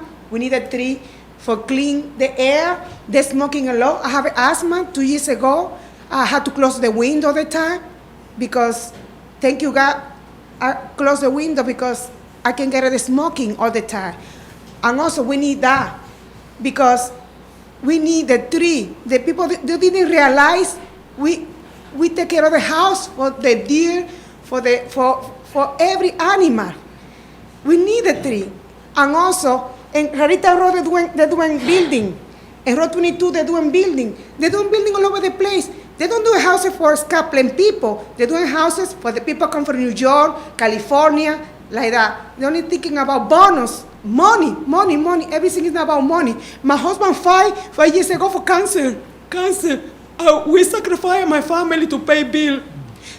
They're doing houses there, brand new houses. Our taxes to be high. Right now it's high. We can afford a number of money. Well, one of the reasons that I brought to my house was because there is the woods there. I like the woods, you know, but if they do all this construction, you know, does it benefit me? That's what I'd like to know. Don't benefit nobody. It doesn't help my wife and I. That's what And I live in United States for 35 years. My English broken because I don't have opportunity to go to English class because I work in Tuya to push my daughter to university. In all my life, I never come to the meeting, to the city meeting, on all my life, because me working Tuya. Now, I heard my husband suffering with the cancer, suffering with the taxes. When I met him, I paid $10,000 here. I bought it to my sister because when he lose the house. Now they're building houses. Our taxes to be raised. I know for sure. Then I don't care me live under the bridge. I care about my husband because he has spent all her life in Scotland and her mother too and the father here. Mr. Mayor, help us, please. Yeah, Say we no. don't feel it's going to benefit us. No benefit nobody. I don't know about everybody else, but my wife and I can't see this helping us. It's not helping us. Mr. Mayor, please don't do that. Don't sign any paper for that, please. I don't know you. I don't see any benefit for my family. That's what we want to see. We don't have time to go to the meeting because we're working hard, really hard. We don't enjoy our life, only pay bill and I go vacation. My husband only go to take a radiation. I thank you. Under okay, our thank rubric, and we didn't want to interrupt. I'm sorry it's got so emotional, and I know all of us wish you and your husband good health, and we hope that changes. You posed the question: would your taxes be impacted by a private developer coming in to develop? My first thought is no. It would be a private developer acquiring the land and developing. There would be no tax dollars associated with that. But as I'm thinking about it, all of this development is impacting taxpayers. Affordable housing is set by Trenton, and I've said this to Mr. Stroh a few times. The concept of affordable housing, creating affordable housing, is actually making our municipality more expensive for everyone else that lives here. That we need more police, we need more DPW. You see what the schools are doing with the teachers in another school. I have spoken with our state representatives, Assemblywoman Carter and Senator Scutari and Assemblyman Kennedy, about that. they're aware too. I attended the governor's budget address this morning and this afternoon, excuse me, and she spoke about affordability in New Jersey and how it's getting unaffordable, or it's gotten unaffordable, and how we have to change that. I was pleased to hear her say it, because affordable housing, we're putting these overlay zones are up to 20%, which means if there's, I'm not saying a 100-unit building is coming, but if a 100-unit building was coming, only 20 of them would be affordable. 80 of them would be market. And all of us, like you're saying, you want the tree and you moved here and live here, it impacts all existing residents with higher costs. I don't think that's fair, but I don't think it makes sense not to comply with the law. If we don't comply, we lose the opportunity to mitigate these projects so that, I don't know if Mr. Checky was still here, so that we, by complying with the law, that forces the developers to come to Scotch Plains and work with us and work with our professionals and get before our planning board so that we can work together to make the project as to lessen the impact of that development. Whereas there have been some communities that have lost control, and the courts have hired third-party adjudicators, I think they're called. Yes. Where the town, the mayor, the council, the manager, they don't have control. It's up to that. A non-resident takes control and decides what can be built. We're not, my colleagues and I aren't willing to do that, and we think it makes more sense to do what we're doing. And similar to what we just said, we're approving the overlay ordinances tonight. It doesn't mean a project is coming. And as a council, later on tonight, we're introducing our budget. We're aware of the impact of every dollar, and do what we can to mitigate that too. But at the same time, New Jersey just continues to be a very expensive place to live. I thank you both for being here, and I'm sorry I can't do more than that. And lastly, just one last thing. If you ever wish to engage, I'm available. All of us are. You can reach, in between times. I'd be happy to come to your home if you have questions and wanted to talk. I always say that, and I mean it. Thank you.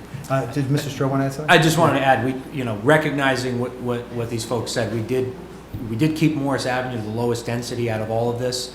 We tried to keep it, we are keeping it, not tried. We're keeping it to townhouses, not apartments.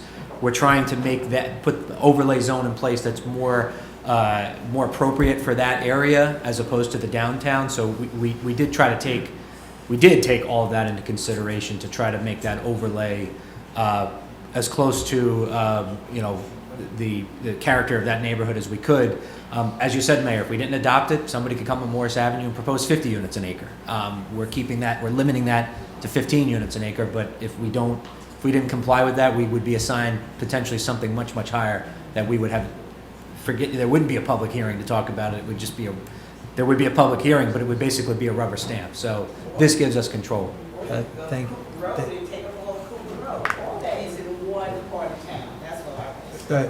I don't want to hold up, but we can address that too. Sir, thank you. Yes. Godfrey Shields, 1928 Sunset Place. I moved here in 1994, and I've seen the changes in so many different things. I mean, between the cleanup of the city when I first came, cleanup was free, then cleanup was you pay, and then there was no cleanup. Now Snuffy's is no longer there. There's a development there. I saw the last flood and what it did to Sunset Place. And with development, you're talking about on the other side of 22. I remember when they decided to put those new buildings behind the McDonald's, the new buildings that were constructed over there. That was a concern. I think I was at one of the meetings. I said, what happened with more water, new buildings? And I'm just concerned about the parking, the flooding. On Sunset Place, we have no train on the street. the water flows from, was it Union to Park Avenue, you know. So, you know, there are times, you know, water is basically there. Now with, I don't know what once the Snuffy's development is finished, and now we're talking about more development, I don't know how it's going to affect that area, and I'm just a little bit concerned about that, you know. And also the speeding down Sunset Place from now drivers who decided to use that as a shortcut. We had asked for sleeping police on the street. We were told that's not possible. But the driving, I mean, until somebody gets hurt, then maybe something will be done, but that's also a concern. I know this is not a part of that whole thing, but I thought I'd bring that up. Sure.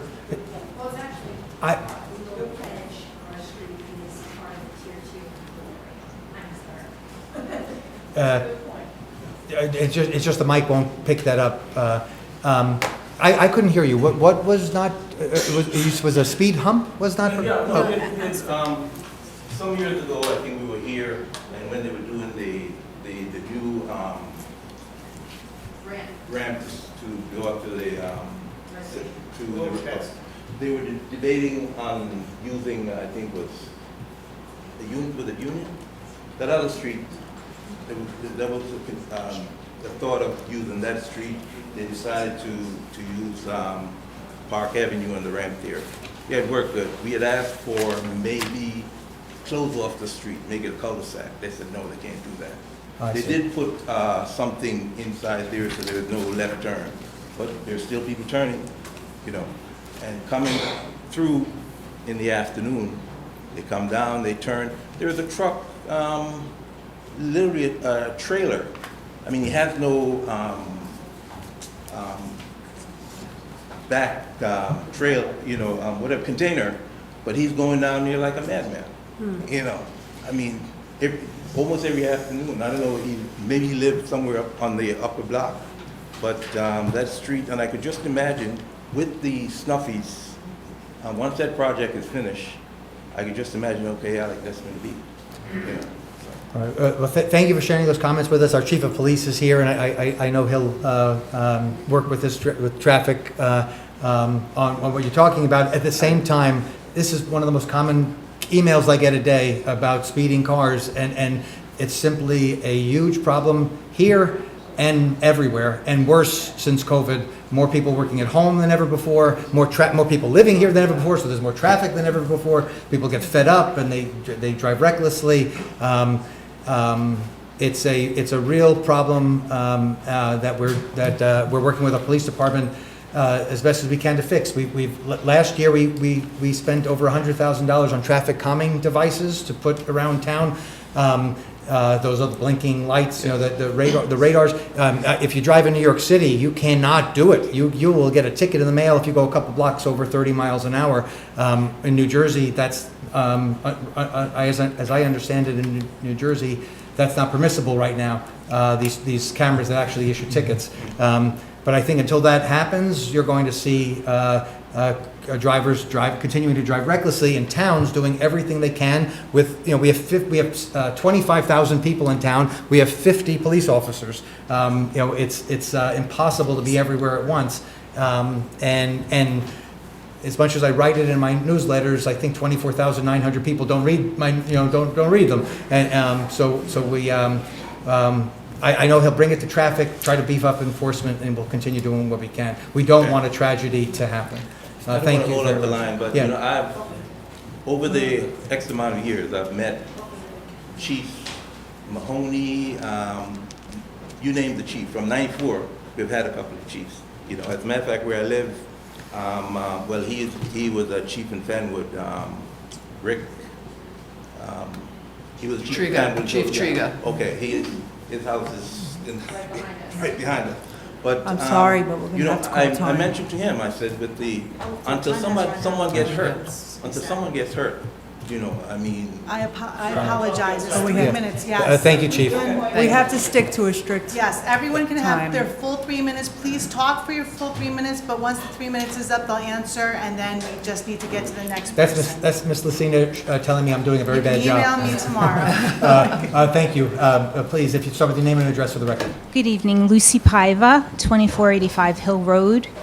I believe we're lot 11 on this map.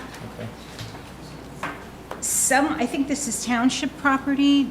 Lot number 12 is township property, and there's a drain, correct me if I'm wrong, I think there's a drain pipe here. And then somewhere in this corner apparently there are drain basins. This area is prone to flooding. It wasn't always like that, but it is now prone to flooding. Just want to call that out because whatever happens we talked a little bit before Yes. the meeting started. There's no Correct. plan in place right now. Just want to make sure that at the time that this is developed, that whatever happens on these two lots does not exacerbate the flooding issue here. I'm glad, I'm sorry, have you finished public comment? I don't want to interrupt. Yeah, and it wasn't, I didn't have a question, it was more a call out. Well, thank you very much for sharing that, not only for the reasons to address what you're saying. The gentleman before you walked out, but he brought up flooding as well. And each of these projects would require the applicant to demonstrate where's the water going to go. Stormwater management, if you wanted to stress that. Yeah, no, and I think our town engineer, we've looked at the site, that we're aware of the things that you pointed out. I don't have them specifically in front of me, but the easements and things that you're talking about for town drainage would have to be taken into account. And I want to add to, some of the things that we did do in this ordinance that we beefed up on was like, green building design standards, climate resiliency. There's sections in these ordinances that require that now. So you have to comply with the state's stormwater management requirements. That's all been updated recently. So you would have to comply with all of that. You would have to provide studies and information at the discretion of as directed by the town engineer and the board professionals, and all of that would be reviewed, and that would all be available for the public to review those reports as well. So all of that would be taken into account. And it's important to point it all out because, as we've been saying, this ordinance doesn't supersede any of those requirements. If somebody has to go to the DEP, if they need DEP approval because something's in a flood zone, they have to go to the DEP. And if they don't get it, the project doesn't proceed. So if they can't meet the stormwater requirements, the project doesn't proceed. So they still have to meet these requirements just like anybody would today. Again, the ordinance doesn't give anybody any special rights to bypass these requirements. We typically defer to the state's requirements on these things, DEP, stormwater, but we do have our own requirements in here that I think will address some of the climate adaptation and resiliency issues that were raised here tonight. Thank you, Mr. Strope. Thank you very much. Last thing, if photos are needed, we have them. Okay? Thank you.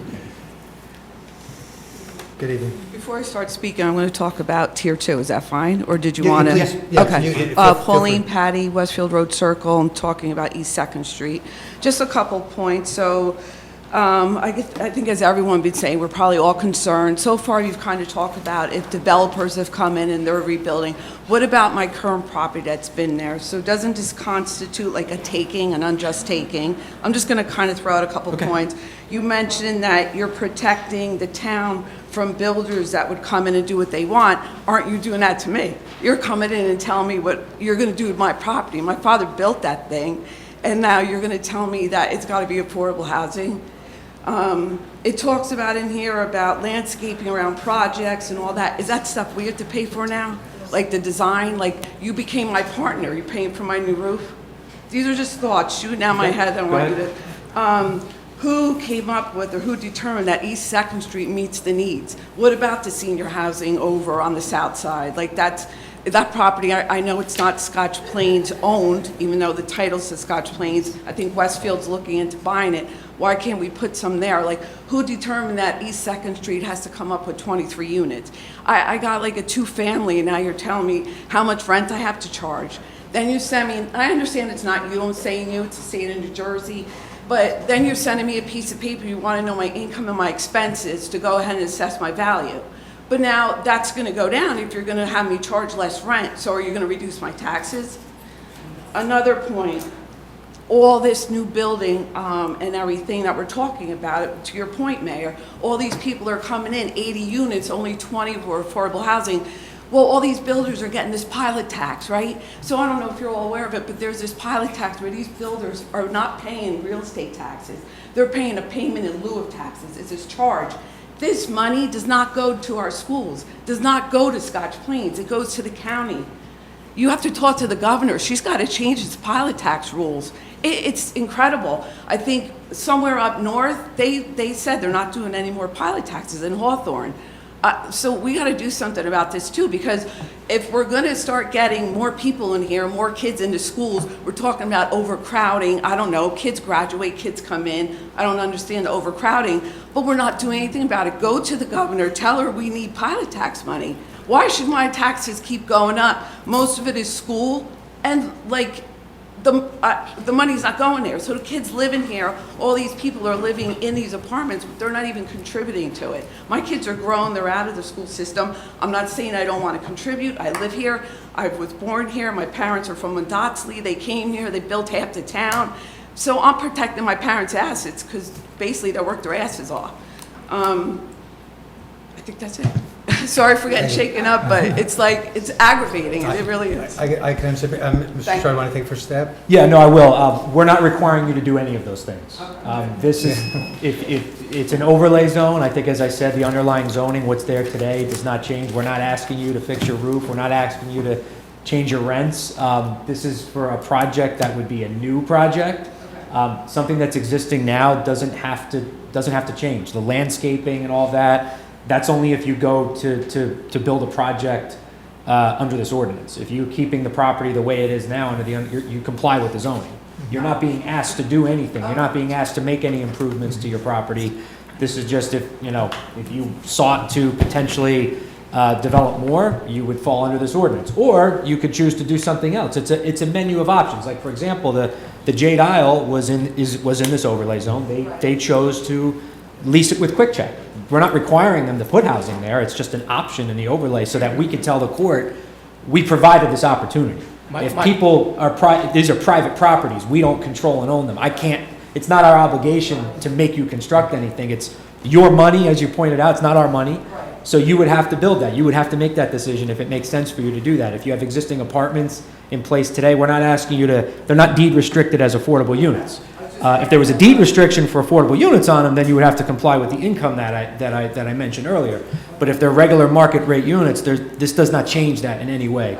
I would also say being in this overlay zone does not qualify you for a pilot. The project on Front Street was built in the third round under the overlay zone. There's no pilot there. So the overlay zone in and of itself, there's specific criteria that you have to meet to qualify for one. This does not grant you a pilot. I guess in the future, if we do have any pilot, I think it's something we should bring up to the governor. That whole program needs to be looked at.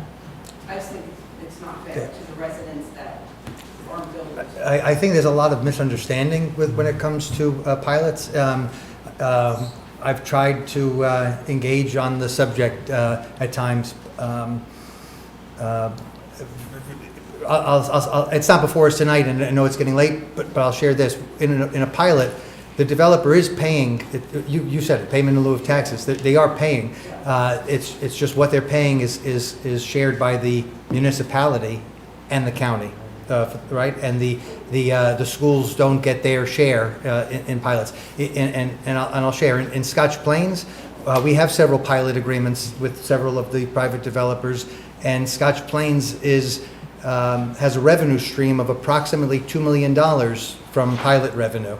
That's helping us run the municipal government and keep the municipal taxes as low as we possibly can keep them. And it's also money that we're intending to use to build a new library and to build a new police station, which is coming over the next decade here in Scotch Plains. I don't think Mrs. Sina will yell. Please do. Thank you. I just want to let you know. Sorry, name and address? Frank Toy. Thank you. 456 Hunter Avenue. My dad owned Jade Isle. Oh. So just want to let you know. Great, Mr. Lee. Yeah, Mr. Lee, Mr. Toy. Mr. Lee, you guys are great, Yeah. great man, so, thank you. I have two questions. You said, like the mayor said, taxes will have to go up. You have to pay for more law enforcement, administrator, schools, teachers, upkeep, maintenance, everything. So that's one thing I worry about. But the second thing I worry about is traffic. Traffic on Park Avenue is horrible. You got 3 traffic lights that never turn green, it's always staying red, and it's not synchronized. Stop and go, stop and go, stop and go. Traffic in the morning is, I avoid it like the plague. The other thing is, I live on Hunter Avenue. Hunter Avenue, East 2nd Street, every month there's a major accident. And these are not like small fender benders. These are total cars. Everything's like, like gone because there's T-bone. And that intersection, like I said, every month, every 2 months, there's a major accident. Every time I hear a screech, I know it's not good. So that's one thing I worry about. And also on Park Avenue, like I said, traffic light has to be maintained better, but that costs money, I know that. I don't want to interrupt, sorry. And, Yeah. and because, where I am, East and Hunter Avenue, everybody goes there from 22 all the way to Fanwood. And that's the intersection because they avoid Park Avenue. And that's one my major concern. If you build more houses, more cars, more traffic, more accidents, how are you going to avoid that? Because, like I said, these accidents are like not $100 bill. These are totaled cars every 2 months. They just had one last month, and both cars were total. So I just want to let you know. Well, we thank you for coming and sharing that. I see our manager was writing down the intersection because the chief may still be outside Yeah, with the I think he's other outside with resident. another resident. You said Yeah. Sir, you said East 2nd and Hunter? Yeah. Okay, The intersection. thank you. Yeah. And also the traffic lights, I'll work with the Yeah. Because everybody, chief and the county on everybody checking the avoids that and synchronization. goes down my road. Thank you for sharing those comments Yeah, with us. and the school buses too. Sergeant Ostrowski is in the process of trying to change the lights on Cooper Road and to allow more time for turns, especially in the morning. And I know Mrs. Heisey, who's our township manager, will talk to the chief about what you shared. About Park Ave. Thank you very much. Thank The other you. thing is, they're going to build a Lido supermarket on that intersection where it's like, oh my God, it's a horror story. You know that? If you have a supermarket there also, oh my God. I haven't been in Scotch Plains as long as you, but I know the town is growing and traffic is growing and things like No, I that. just want to make you guys aware. Thank you. Thank you. Thank you, sure. Hi, good morning, evening. My name is Sandra Turner, and I live at Cedar Grove Terrace, right where Lidl is going in, and the apartments that are on Front Street that are in the circle. So our place has really changed and gone down with all of the apartments and Lidl. Anyway, I can't get out of my street, Cedar Grove, with my grandson to go to school unless we leave early during the school year. The traffic down Mountain Avenue, to where the TD Bank and the Quick Check place is, you can't get out. Once you do, you have to sit through 4 lights or 4 times in a light to get down toward the school. It's pathetic. And are they going to build apartments on Park Avenue? Here, the town has a project that includes building on Park Avenue, and over the next decade, we anticipate You can't that. get down Park Avenue now, all day, all night. It's pathetic. And even Terrell Road, I've been at Terrell Road, and it's gone all the way to South Avenue to the bridge with traffic. Well, I don't understand how all these apartments are coming in and we have to be pushed out because it's so hard. It's really difficult because, I mean, I'm right by 22 and I feel like I'm closed in now with traffic. And because you can't get through town. If apartments go on Park Avenue, we'll be walking. I mean, I came to Scotch Plains in 5th grade. My father and I rode in the parades through town during 4th of July or Independence Day. And that's, the town is just going down with all the apartments and traffic.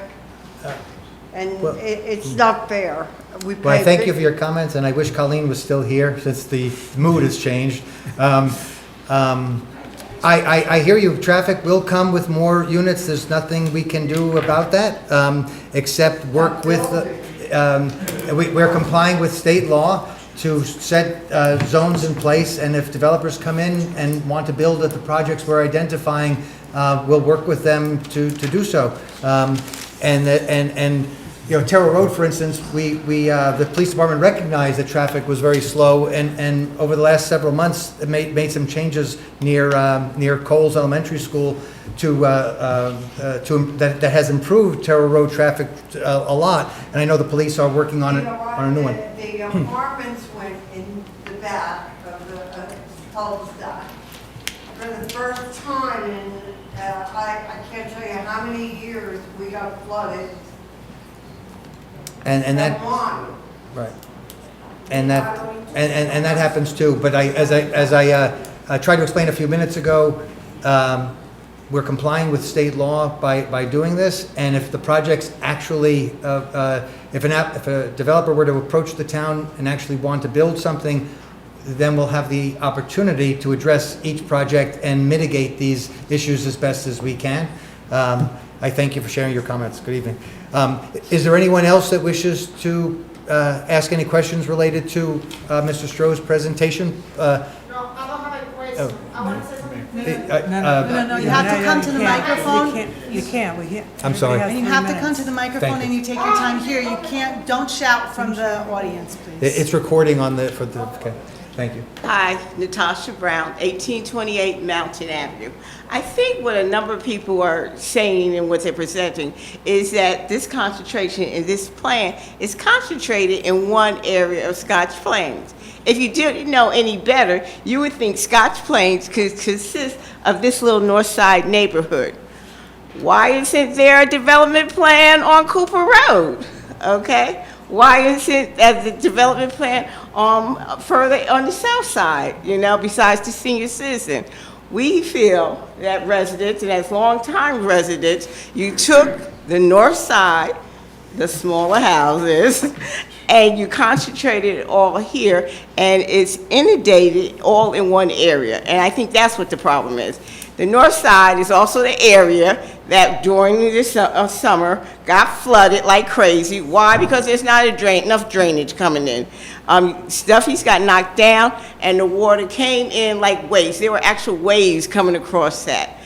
We feel that our neighborhood is taking the brunt of this while the rest of the areas are going on as normal. And so everything that comes with this additional housing, we're going to take the brunt of it. And in the meantime, we got notices that you're going to come around and reassess us for higher taxes. That's what the problem is here. People are dancing around it nicely, but that's the problem here. Thank you. Thank you, Ms. Brown. That came up at a meeting or two ago. Reevaluation, Scotch Plains hasn't done it since 1984, although required to do it every 10 years. We're required to do it by order of the Union County Tax Board last November or December. They ordered Scotch Plains, compelled Scotch Plains to do it. That's not Scotch Plains doing it to its residents. It's required under the state law. It happens in every municipality in the state of New Jersey. And that process is being performed right now. As for why we're putting density here in the, you keep pointing out to the north side. I can't stand when I'm accused of that, north side versus south side. I moved to Scotch Plains, I didn't know there was a north side or a south side, and in this seat, I've heard it from time to time. I've never thought of Scotch Plains that way. Scotch Plains to me is Scotch Plains. There's the side down that way, there's a side over here, and I look to represent zealously, as well as I could, all residents in all of the town. We're putting the density here, near the downtown, for reasons Mr. Stroh explained in his presentation, and that the Fair Share Housing Center actually gave us credits for. You get bonus credits yeah. for downtown redevelopment, yes. So you build actually less overall units. Would you explain?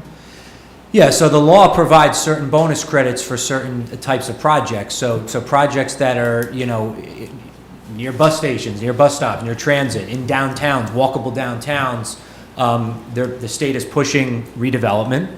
So towns that take advantage of downtown redevelopment, you get, like I said, those 18 bonus credits, which are, you know, you build a unit, you get an extra credit on top of it. So that's not total units you're building. You get bonus credits to do that. I would also remind everybody that in our third round, you know, we were forced to do Parker Gardens. That's on the south side of town. Amberg was approved. That's 125 units on the south side of town. A project on North Avenue was approved for 12 units. That's on, I don't know whether you call it north or south or central, to your point, Mayor. But there's been projects approved throughout the town, various areas of the town that have been approved in all of these rounds. We talked about Donato Circle. We talked about the Scotch Plains Senior Housing Building that was built in the prior round. We are looking to extend affordable housing units there as much as we can. If we can extend more units or preserve more units there, that will lessen the overall development. By extending the deed restrictions of existing affordable units, that does lessen the development. So we're trying to do everything that we can prescribed under the state law. As I said, this is coming from a Supreme Court decision from 1975. And we're doing the best we can to comply with that and take advantage of every single bonus credit I could get to try to keep that number down as low as possible. But as you point out, you know, what we're trying to do is take existing zones where this is already approved. You can already build apartments here with or without this ordinance. Some of the other streets named, they're not mixed-use development zones. So to the extent we can, we're trying to keep that in the B2 zone. But as you heard from other people tonight, South Avenue is included, Morse Avenue is included. This is not the only place that's part of the plan. Thank you. Thank you. Good evening. If you'd start with your name and address for the record, please. Thank you. My name is Lola Walker. I'm the property owner for 427 Myrtle Avenue.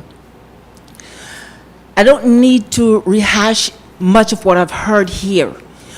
We're building all these units down here.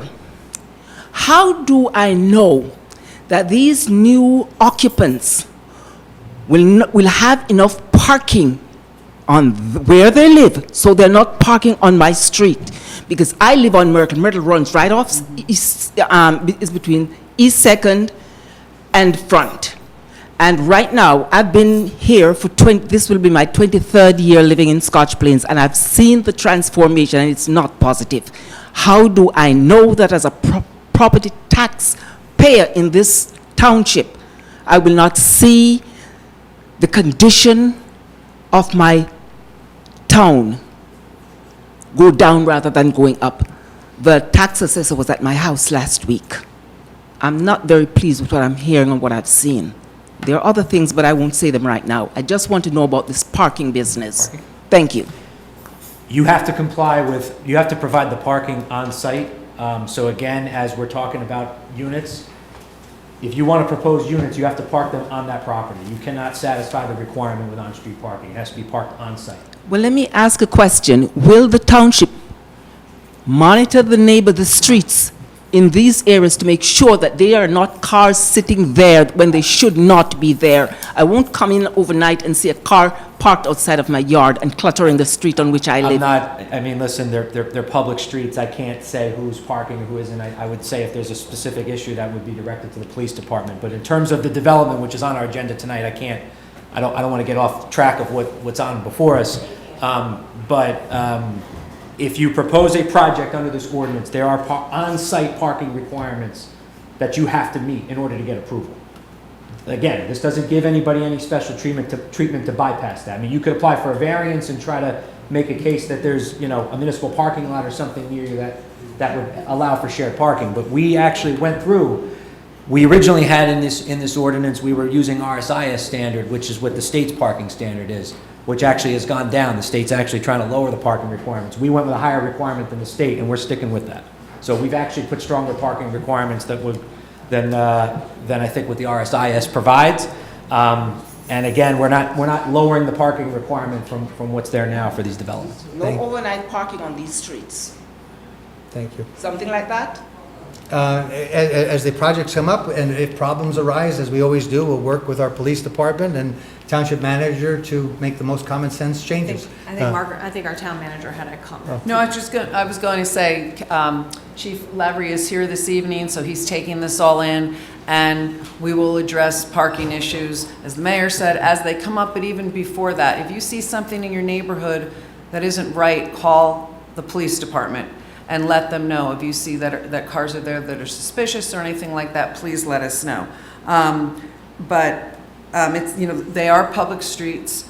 Residents don't have, residents can park anywhere on our public streets. That doesn't mean that we won't look at our ordinances and see what might need adjustment as this plan goes on. Thank you. Thank you, Ms. Heisey. I don't see anyone at the mic, but I see a lot of people here in chambers. Is there anyone else that has a question right now? Although because of the procedures, we'll be opening public comment for each one. If Back to the microphone. all right, so we'll move on then. We're up to.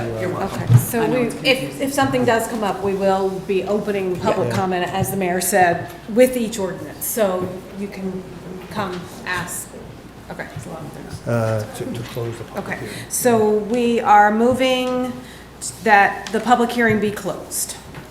May I have a second? Second. All in favor? Aye. Me too, aye. I move that this ordinance be adopted on second and final reading and be advertised according to law. May I have a second? Second. Ms. Lucina? Mr. White? Yes. Ms. Zimmerman? Yes. Mayor Lasardo? Yes, thank you, Ms. Lucina. The second ordinance is 2026-2. Ms. Lucina?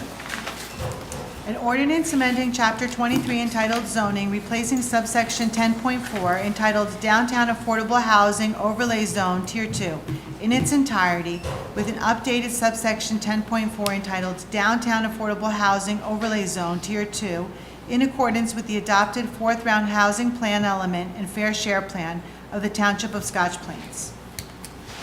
I move that the public hearing on ordinance 2026-2 be opened. Second. All in favor? Aye. This would be another opportunity to address the council. Yes, ma'am, so the TV can pick you up. Right. Yes. Just to remind everyone, there's 3 minutes. You'll be famous on local TV and. I know. Hello, my name is Janet William. When it's raining a lot, from my house all the time we have a lot of flooding there. And also, every year somebody kill deer, three deer. And the last time the police, they had to kill the deer with the gun, boom, boom. I had to call the police to take care of the deer. That's the reason I be aware, then I need that tree for the deer. This guy, you want to say something? Okay. Yes, Scott Williams at 2431 Morris Avenue. Right by my house, out of the whole block, it's pretty dark. The street light is like way down there and way down there. It's where we are. It's like no man's land. It's like pitch black. I was wondering if anybody could do anything about that. Not quickly, not easily, because I know it's an I'll expense. speak with Frank tomorrow, Mr. DiNozzo tomorrow, and I'll have him go out. He's the Director of Public Works, you probably know him. Frank will go out and assess the area, and that's something that then we have to work with PSC and GEON to see where we can improve lighting, okay? But I just wrote it down, and I'll speak with Frank tomorrow. Okay. Thank you. And then also, I just want to clarify for everyone, because it's a little confusing with the back and forth, but we're just really relating to this ordinance that's in front of us. Ordinarily, that's exactly what we do, but I knew it was Right. going to get confusing Yeah. tonight. And also, we have a lot of issues with the people bring the dog to my house, doing the thing in my yard. Then when they make it a more building, they have a more dog. We need more park for the dog, because it's not the dog fault, it's the people fault, no educated the dog. Then we need more park for the dog, for the bigger one and for the small dog. Yeah, it's not the dog, it's the people. So certainly, if they're Thank not- you. Yeah. I don't expect the dogs to clean up after themselves. Thank you very much for your comments. Seeing no, yeah, thank you. I move that the public hearing be closed. Second? Thank you. All in favor? Aye. I move that this ordinance be adopted on second and final reading and advertised according to law. Second. Ms. Lucina? Mr. White? Yes. Ms. Zimmerman? Yes. Mayor Lusardo? Yes, thank you, Ms. Lucina. The next ordinance is 2026-3. An ordinance amending Chapter 23 entitled Zoning, replacing subsection 10.5 entitled Downtown Affordable Housing Overlay Zone, Tier 3, in its entirety, with an updated subsection 10.5 entitled Downtown Affordable Housing Overlay Zone, Tier 3, in accordance with the adopted fourth round housing plan element and fair share plan of the Township of Scotch Plains. I move that the public hearing on ordinance 2026-3 be open. Second. All in favor? Aye. Aye. Would anyone like to address the council with regard to this ordinance? Seeing none? I move that the public hearing be closed. Second. All in favor? Aye. I move that this ordinance be adopted on second and final reading and advertised according to law. Second. Ms. Lucina? Mr. White? Yes. Ms. Zimmerman? Yes. Mayor Lusardo? Yes, thank you. Moving on to ordinance 2026-4, Ms. Lucina. An ordinance amending Chapter 23 entitled Zoning of the Township of Scotch Plains Ordinance to create an inclusionary overlay zone for certain properties in the Township of Scotch Plains, Morris Avenue Affordable Housing Overlay, in accordance with the adopted fourth round housing plan element and fair share plan of the Township of Scotch Plains. I move that the public hearing on this ordinance be, on 2026-4 be opened. Second. All in favor? Aye. Would anyone like to address the council with reference to this ordinance? These are the various ordinances that Mr. Stroh shared. Seeing none? I move that the public hearing be closed. Second. All in favor? Aye. Aye. I move that this ordinance be adopted on second and final reading and advertised according to law. Second. Ms. Lucina? Mr. White? Yes. Ms. Zimmerman? Yes. Mayor Lusardo? Yes, thank you. Ordinance 2026-5, Ms. Lucina. An ordinance amending Chapter 23 entitled Zoning to create an inclusionary overlay zone district for certain properties in the Township of Scotch Plains, B2 South Avenue Affordable Housing Overlay, in accordance with the adopted fourth round housing plan element and fair share plan of the Township of Scotch Plains. I move that the public hearing on ordinance 2026-5 be open. Second. All in favor? Aye. Would anyone like to address the council with reference to this ordinance? Seeing none? I move that the public hearing be closed. Second. All in favor? Aye. I move that this ordinance be adopted on second and final reading and advertised according to law. Second. Ms. Lucina? Mr. White? Yes. Ms. Zimmerman? Yes. Mayor Lusardo? Yes. The next is ordinance 2026-6, Ms. Lucina. An ordinance amending Chapter 12 entitled Sewer and Water of the Revised General Ordinances of the Township of Scotch Plains regarding annual sewer charges, service charges for residential and non-residential properties, changing definitions and classifications. I move that the public hearing on ordinance 2026-6 be open. Second. All in favor? Aye. I move that, oh. We just opened it. The public hearing, right? Would anyone like to address the council with reference to this ordinance? Seeing none? I move that the public hearing be closed. Second. All in favor? Aye. I move that this ordinance be adopted on second and final reading and advertised according to law. Second. Ms. Lucina? Mr. White? Yes. Ms. Zimmerman? Yes. Mayor Lusardo? Yes. The next is ordinance 2026-7.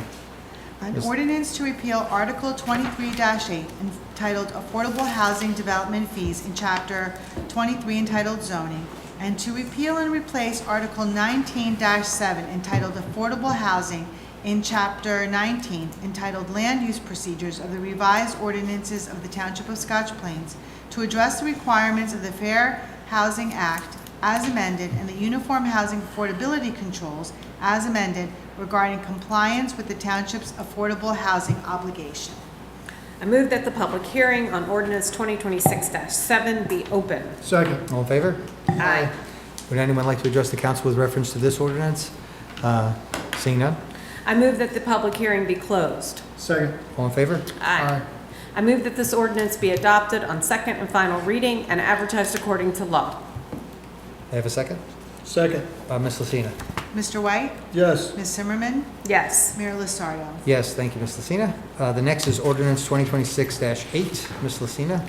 Ordinance Oh. amending the revised general ordinances of the Township of Scotch Plains, Chapter 7 entitled Traffic, subsection 7-10.1 Left Turn Prohibition, and subsection 7A-13 Schedule 13 No Left Turn by repealing the intersection prohibitions at Terrell Road and Kevin Road. I move that the public hearing on ordinance 2026-8 be open. Second. All in favor? Aye. Would anyone like to address the council with reference to this ordinance? I referred to it a few minutes ago, mixed it up that it was tonight. This is also to try to continue improving traffic on Terrell Road. Deputy Mayor? I move that the public hearing be closed. Second. All in favor? Aye. Aye. I move that this ordinance be adopted on second and final reading and advertised according to law. Second. Ms. Lucina?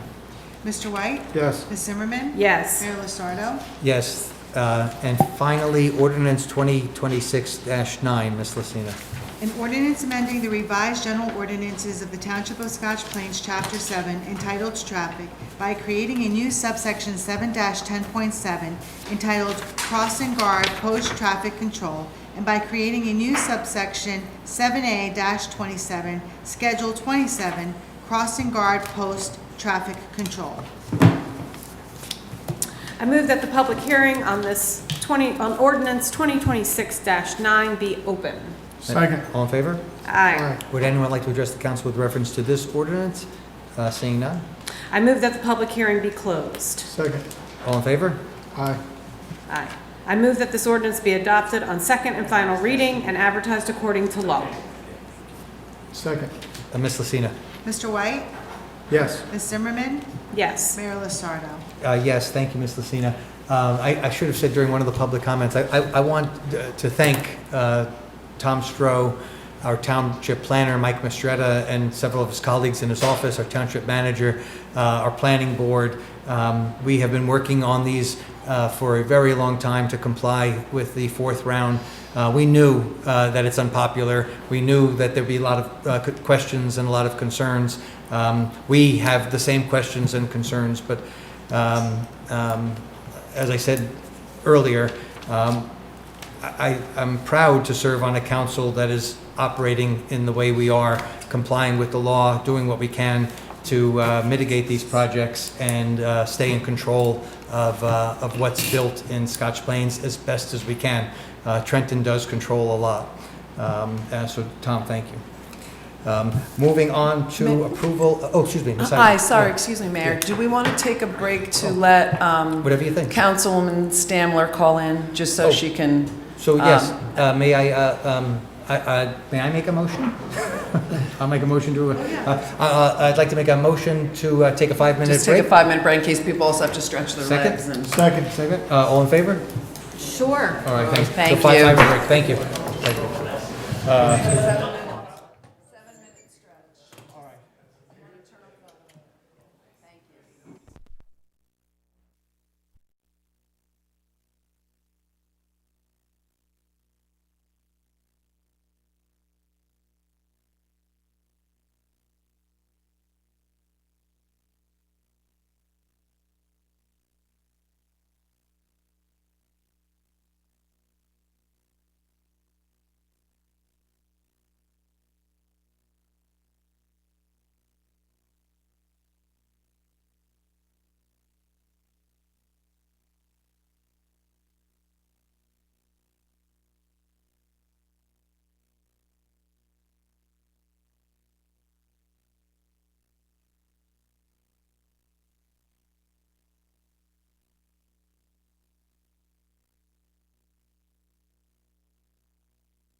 Wait, someone go get a picture of her.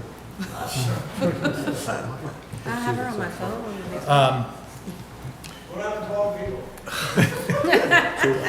Thank goodness you're still here, Mr. P. I would like to make a motion to resume our council business meeting. Second. All in favor? Aye. Excellent. Councilwoman Stamler, are you there? Yes, I am. Okay, great. We'll move on to the approval of council minutes. Deputy Mayor. Okay, hold on, I just need to find it. Oh, there it is. I move to approve the business meeting minutes of February 10th, 2026 and February 24th, 2026. May I have a second? Second. All in favor? Aye. Me too. Moving on to our manager's report. Ms. Izey. Thank you, Mr. Mayor and Council. I'll try to make this short. I want to first, of course, congratulate all of the firefighters that were promoted tonight. As the mayor said, they are the best trained fire department in New Jersey, and thanks to the chief and the deputy chief for running such a fine organization, and we're super proud of you. Christmas tree collection has resumed. The snow went away, we can find the trees again, so please be patient as the crews go around town fixing potholes and mailboxes and other things that were destroyed in the storm or messed up in the storm. They are also picking up those final trees. Great. The messenger was mailed out. I don't know where the cameras are, but the messenger was mailed out. I think some people already started receiving them. We always have extra copies in our office. So if you need one, please come by if you don't get them, because sometimes bulk mail doesn't work the way we want it to work. Spring cleanup, getting back to DPW, will begin April 13th. And we ask that residents don't put out their sticks and gumballs and brush until April 6th, 10 days before. A week before. Tonight we'll have our budget introduction. The full details and presentation will be done at our meeting on April 14th. I want to thank the mayor and council for your support during the process, and I look forward to presenting a budget that is responsible and in line in keeping our residents, getting our residents the services that they deserve in 2026 and beyond. Tom, where are you? Tom, thank you so much for that presentation tonight. I know how hard that you and your team of planners and the planning board, et cetera, work on everything, and it shows in your presentations. And to echo what the mayor said, we're very, very fortunate to have all of you and as long with your patience in explaining these over and over again. They're not hard, they're not easy to understand for any of us, and thank you for that. The tax reevaluation was brought up tonight. That is in full swing. The evaluators are on the north side of town. I was trying to get a number, Mayor. I will update you when I get it on the percentage or number of residential homes that have been seen. The commercial and industrial sections will begin like mid to late March. This was started on the north side. And finally, I want to talk about a program that we're able to bring back. I want to thank Councilwoman Stamler, who is our liaison to the Veterans Advisory Board, Councilman White, who I know has always championed this program. It's the Veterans Banner Program. The township will now be taking that program over. The volunteer group that did it have moved on. They graciously handed over the reins. Brittany Serio in my office will be handling it, and all the information to get a banner for your veteran for 2026 is on the website, or you can call the manager's office and we can get that information to you. But if you want a banner for somebody to be included in the 2026 hanging of banners, that would be great. I also want to give a shout out to Caffrey Tree and Landscaping. They will be helping us with getting those banners mounted throughout town very soon, so we're all ready for Memorial Day. And April 11th is Walk with the Mayors. That'll be held at Jerseyland, correct, Mayor? Jerseyland Park. So looking forward to that and to posting more information about that as well.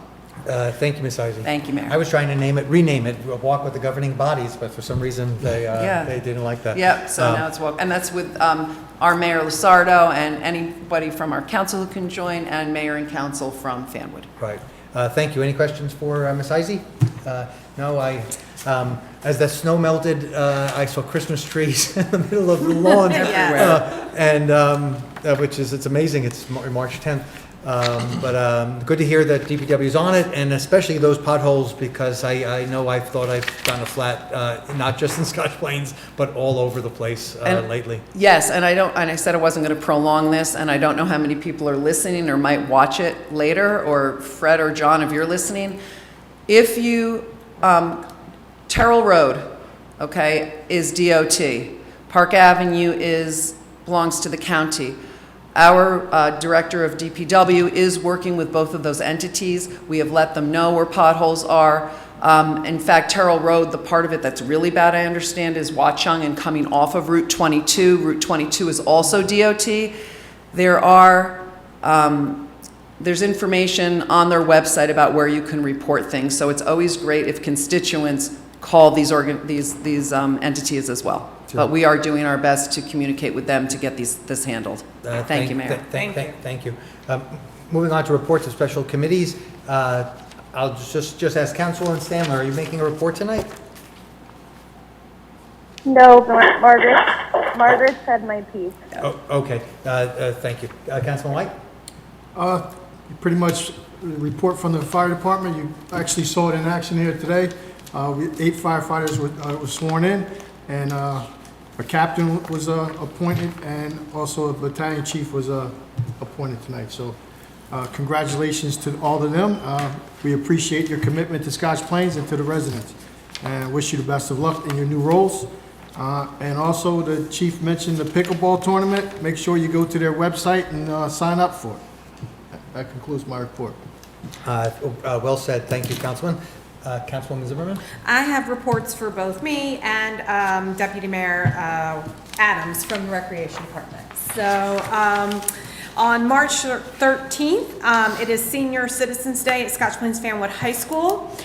This event includes a meal, interaction with the high school seniors, with our seniors, and a preview of their upcoming shows. So for anyone interested in joining that, please do. It is a wonderful day at the high school.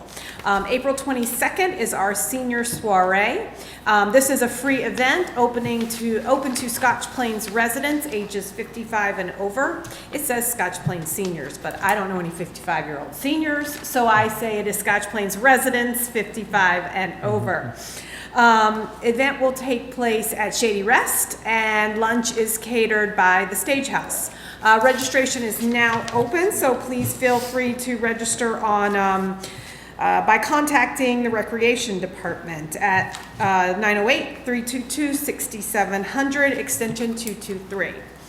May 6th is a trip to Wing Creek Casino, always a very popular trip, open to residents ages 55 and over, and registration for that is also open by contacting our Recreation Department.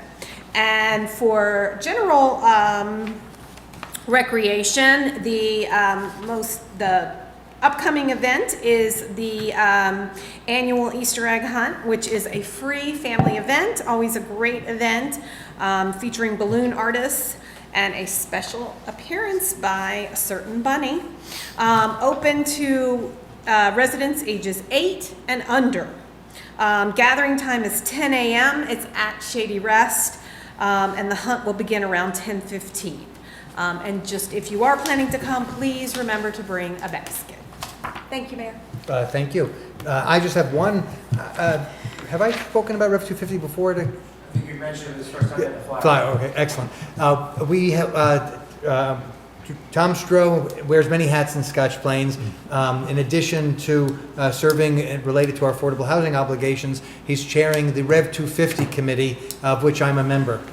This is a flyer that we'll start including with our e-messenger. I believe we got a copy of it in time in the messenger that was mailed to all properties in Scotch Plains. We are celebrating America's 250th anniversary of the signing of the Declaration of Independence with a big celebration in downtown on June 26th. With a ceremony, a parade, an opening up of a time capsule that our predecessors buried in front of Town Hall. We believe in front of Town Hall. We're looking for it right now, approximately 50 years ago. And the Stage House is generously donating food. The Union County Board of Commissioners has provided us with some funds so that we were able to hire some actors to portray President George Washington and others.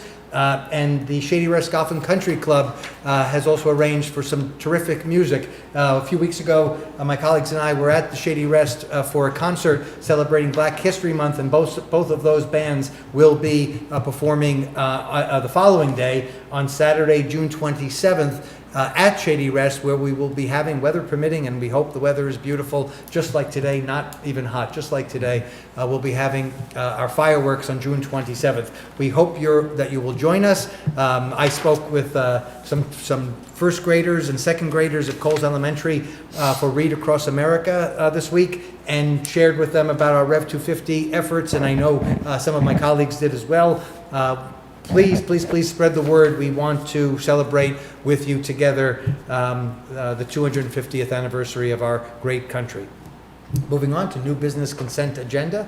Deputy Mayor. I make a motion to adopt the consent agenda, including the bill list in the amount of $8,526,346.98, of which $6,322,232 will be transferred to the Board of Ed, and resolutions 2026-0066 through 2026-0085.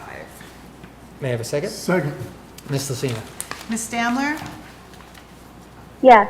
Mr. White? Yes. Ms. Zimmerman? Yes. Mayor Lasardo? Yes, thank you, Ms. Lucina. Moving on to other new business. The first is ordinance 2026-10. Ms. Lucina. An ordinance to exceed the municipal budget appropriation limits and to establish a cap bank pursuant to NJSA 40A:40-45.14. I move that this ordinance be passed on first reading, published according to law for further consideration, and public hearing set down for April 14th, 2026 at 7 p.m. at 430 Park Avenue, Scotch Plains. Second. Ms. Lucina. Ms. Stamler? Yes. Mr. White? Yes. Ms. Zimmerman? Yes. Mayor Lasardo? Yes, thank you, Ms. Lucina. The next is introduction of the 2026 municipal budget.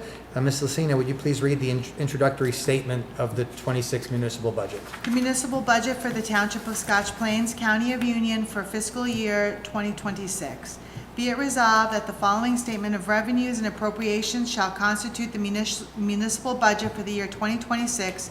Be it further resolved that said budget shall be published on the Township of Scotch Plains website dated March 12th, 2026. The governing body of the Township of Scotch Plains does hereby approve the following as the introduced budget for the year 2026. General appropriations for appropriations within caps, municipal purposes, $27,821,671.54.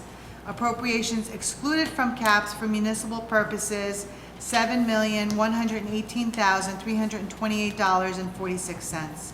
Reserve for uncollected taxes, $1,760,000. The total general appropriations, $36,700,000. Less anticipated revenue of $13,300,890. The difference will be the amount to be raised by taxes for support of the municipal budget, local tax for municipal purposes, including the reserve for uncollected taxes, $21,190,000, and the minimum library tax is $2,209,100. A hearing on the budget and tax resolution shall be held at the Township Municipal Building on April 14th, 2026 at 7 p.m., at which time and place objections to said budget and tax resolution for the year 2026 may be presented by taxpayers or other interested persons. Thank you, Ms. Lucina. I make a motion to introduce the 2026 municipal budget on first reading, that it be published according to law for further consideration, and public hearing set down for April 14th, 2026 at 7 p.m. at 430 Park Avenue, Scotch Plains. Second. Ms. Lucina? Ms. Stamler? Yes. Mr. White? Yes. Ms. Zimmerman? Yes. Mayor Lasardo? Yes. The next is ordinance 2026-11. Ms. Lucina? A bond ordinance to authorize the making of various public improvements and acquisitions of new, additional, or replacement equipment and machinery, new information technology equipment, new fire apparatus, and new automotive vehicles, including original apparatus and equipment, in, by, and for the Township of Scotch Plains in the County of Union, State of New Jersey, to appropriate the sum of $2,860,000 to pay the cost thereof, to appropriate a state grant, and to make a down payment to authorize the issuance of bonds to finance such appropriations, and to provide for the issuance of bond anticipation notes in anticipation of the issuance of such bonds. I move that this ordinance be passed on first reading, published according to law for further consideration, and public hearing set down for April 14th, 2026 at 7 p.m. at 430 Park Avenue, Scotch Plains. Second. Ms. Lucina? Ms. Stamler? Yes. Mr. White? Yes. Ms. Zimmerman? Yes. Mayor Lasardo? Yes. Thank you, Ms. Lucina. The next is ordinance 2026-12. A bond ordinance to authorize the making of various public improvements and the acquisition of new automotive vehicle, including original apparatus and equipment, in, by, and for the sewer utility of the Township of Scotch Plains in the County of Union, State of New Jersey, to appropriate the sum of $1 million to pay the cost thereof, to partially fund appropriations from the Sewer Utility Capital Improvement Fund, to authorize the issuance of bonds to finance such appropriation, and to provide for the issuance of bond anticipation notes in anticipation of the issuance of such bonds. I move that this ordinance be passed on first reading, published according to law for further consideration, and public hearing set down for April 14th, 2026 at 7 p.m. at 430 Park Avenue, Scotch Plains. Second. Ms. Lucina? Ms. Stamler? Yes. Mr. White? Yes. Ms. Zimmerman? Yes. Mayor Lasardo? Yes, thank you. The next is a shorter title, ordinance 2026-13. Ms. Lucina? An ordinance amending Chapter 2 Administration, subsection 2-20.32C, entitled Fire Department, Establishment and Regulations, Emergency Medical Services Fees, to establish a rate structure and administrative framework for non-emergency extra-duty EMS standby services. I move that this ordinance be passed on first reading, published according to law for further consideration, and public hearing set down for April 14th, 2026 at 7 p.m. at 430 Park Avenue, Scotch Plains. Second. Ms. Lucina? Ms. Stamler? Yes. Mr. White? Yes. Ms. Zimmerman? Yes. Mayor Lasardo? Yes. The next is ordinance 2026-14. Ms. Lucina? An ordinance amending Chapter 23 entitled Zoning, subsection 23-3.11, entitled B2 Business Zone of the Township of Scotch Plains, to amend subsection 23-3.11.b, permitted secondary uses.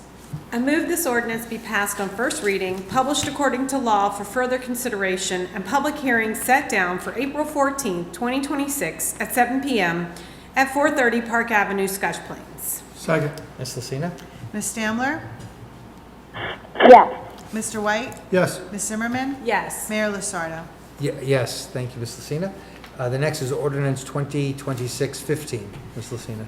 An ordinance amending salaries and wages for municipal employees. I move this ordinance be passed on first reading, published according to law for further consideration, and public hearing set down for April 14th, 2026 at 7 p.m. at 430 Park Avenue, Scotch Plains. Second. Ms. Lucina? Ms. Stamler? Yes. Mr. White? Yes. Ms. Zimmerman? Yes. Mayor Lasardo? Yes. And finally, ordinance 2026-16.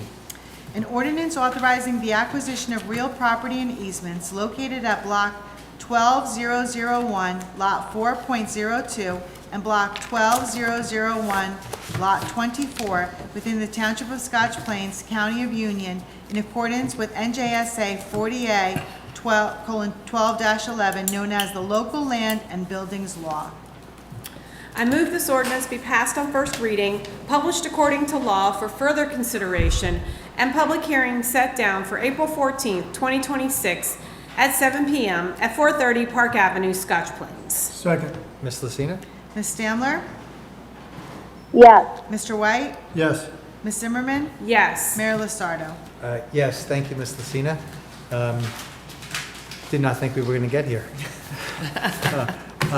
Council comments. Does anyone have anything left to say? Councilman White? No, sir. Councilwoman Stamler? I'm good. Councilman Zimmerman? No. Thank you for being with us. Have a good night, and we'll talk more about I our... make a motion. Oh, yeah, that's right, that's right. But just as council comments, we just introduced a lot of ordinances related to our budget, as it's been said, but I want to make it clear, there'll be a presentation on it by our manager next month, and an opportunity to ask any questions that you may have, and we're always available if you wish to reach out to us. Thank you. DM? I make a motion to adjourn. Second. All in favor? Aye. Me too. Good night, Meeting Scotch adjourned. Plains. Good night, good night, good night. Thank you.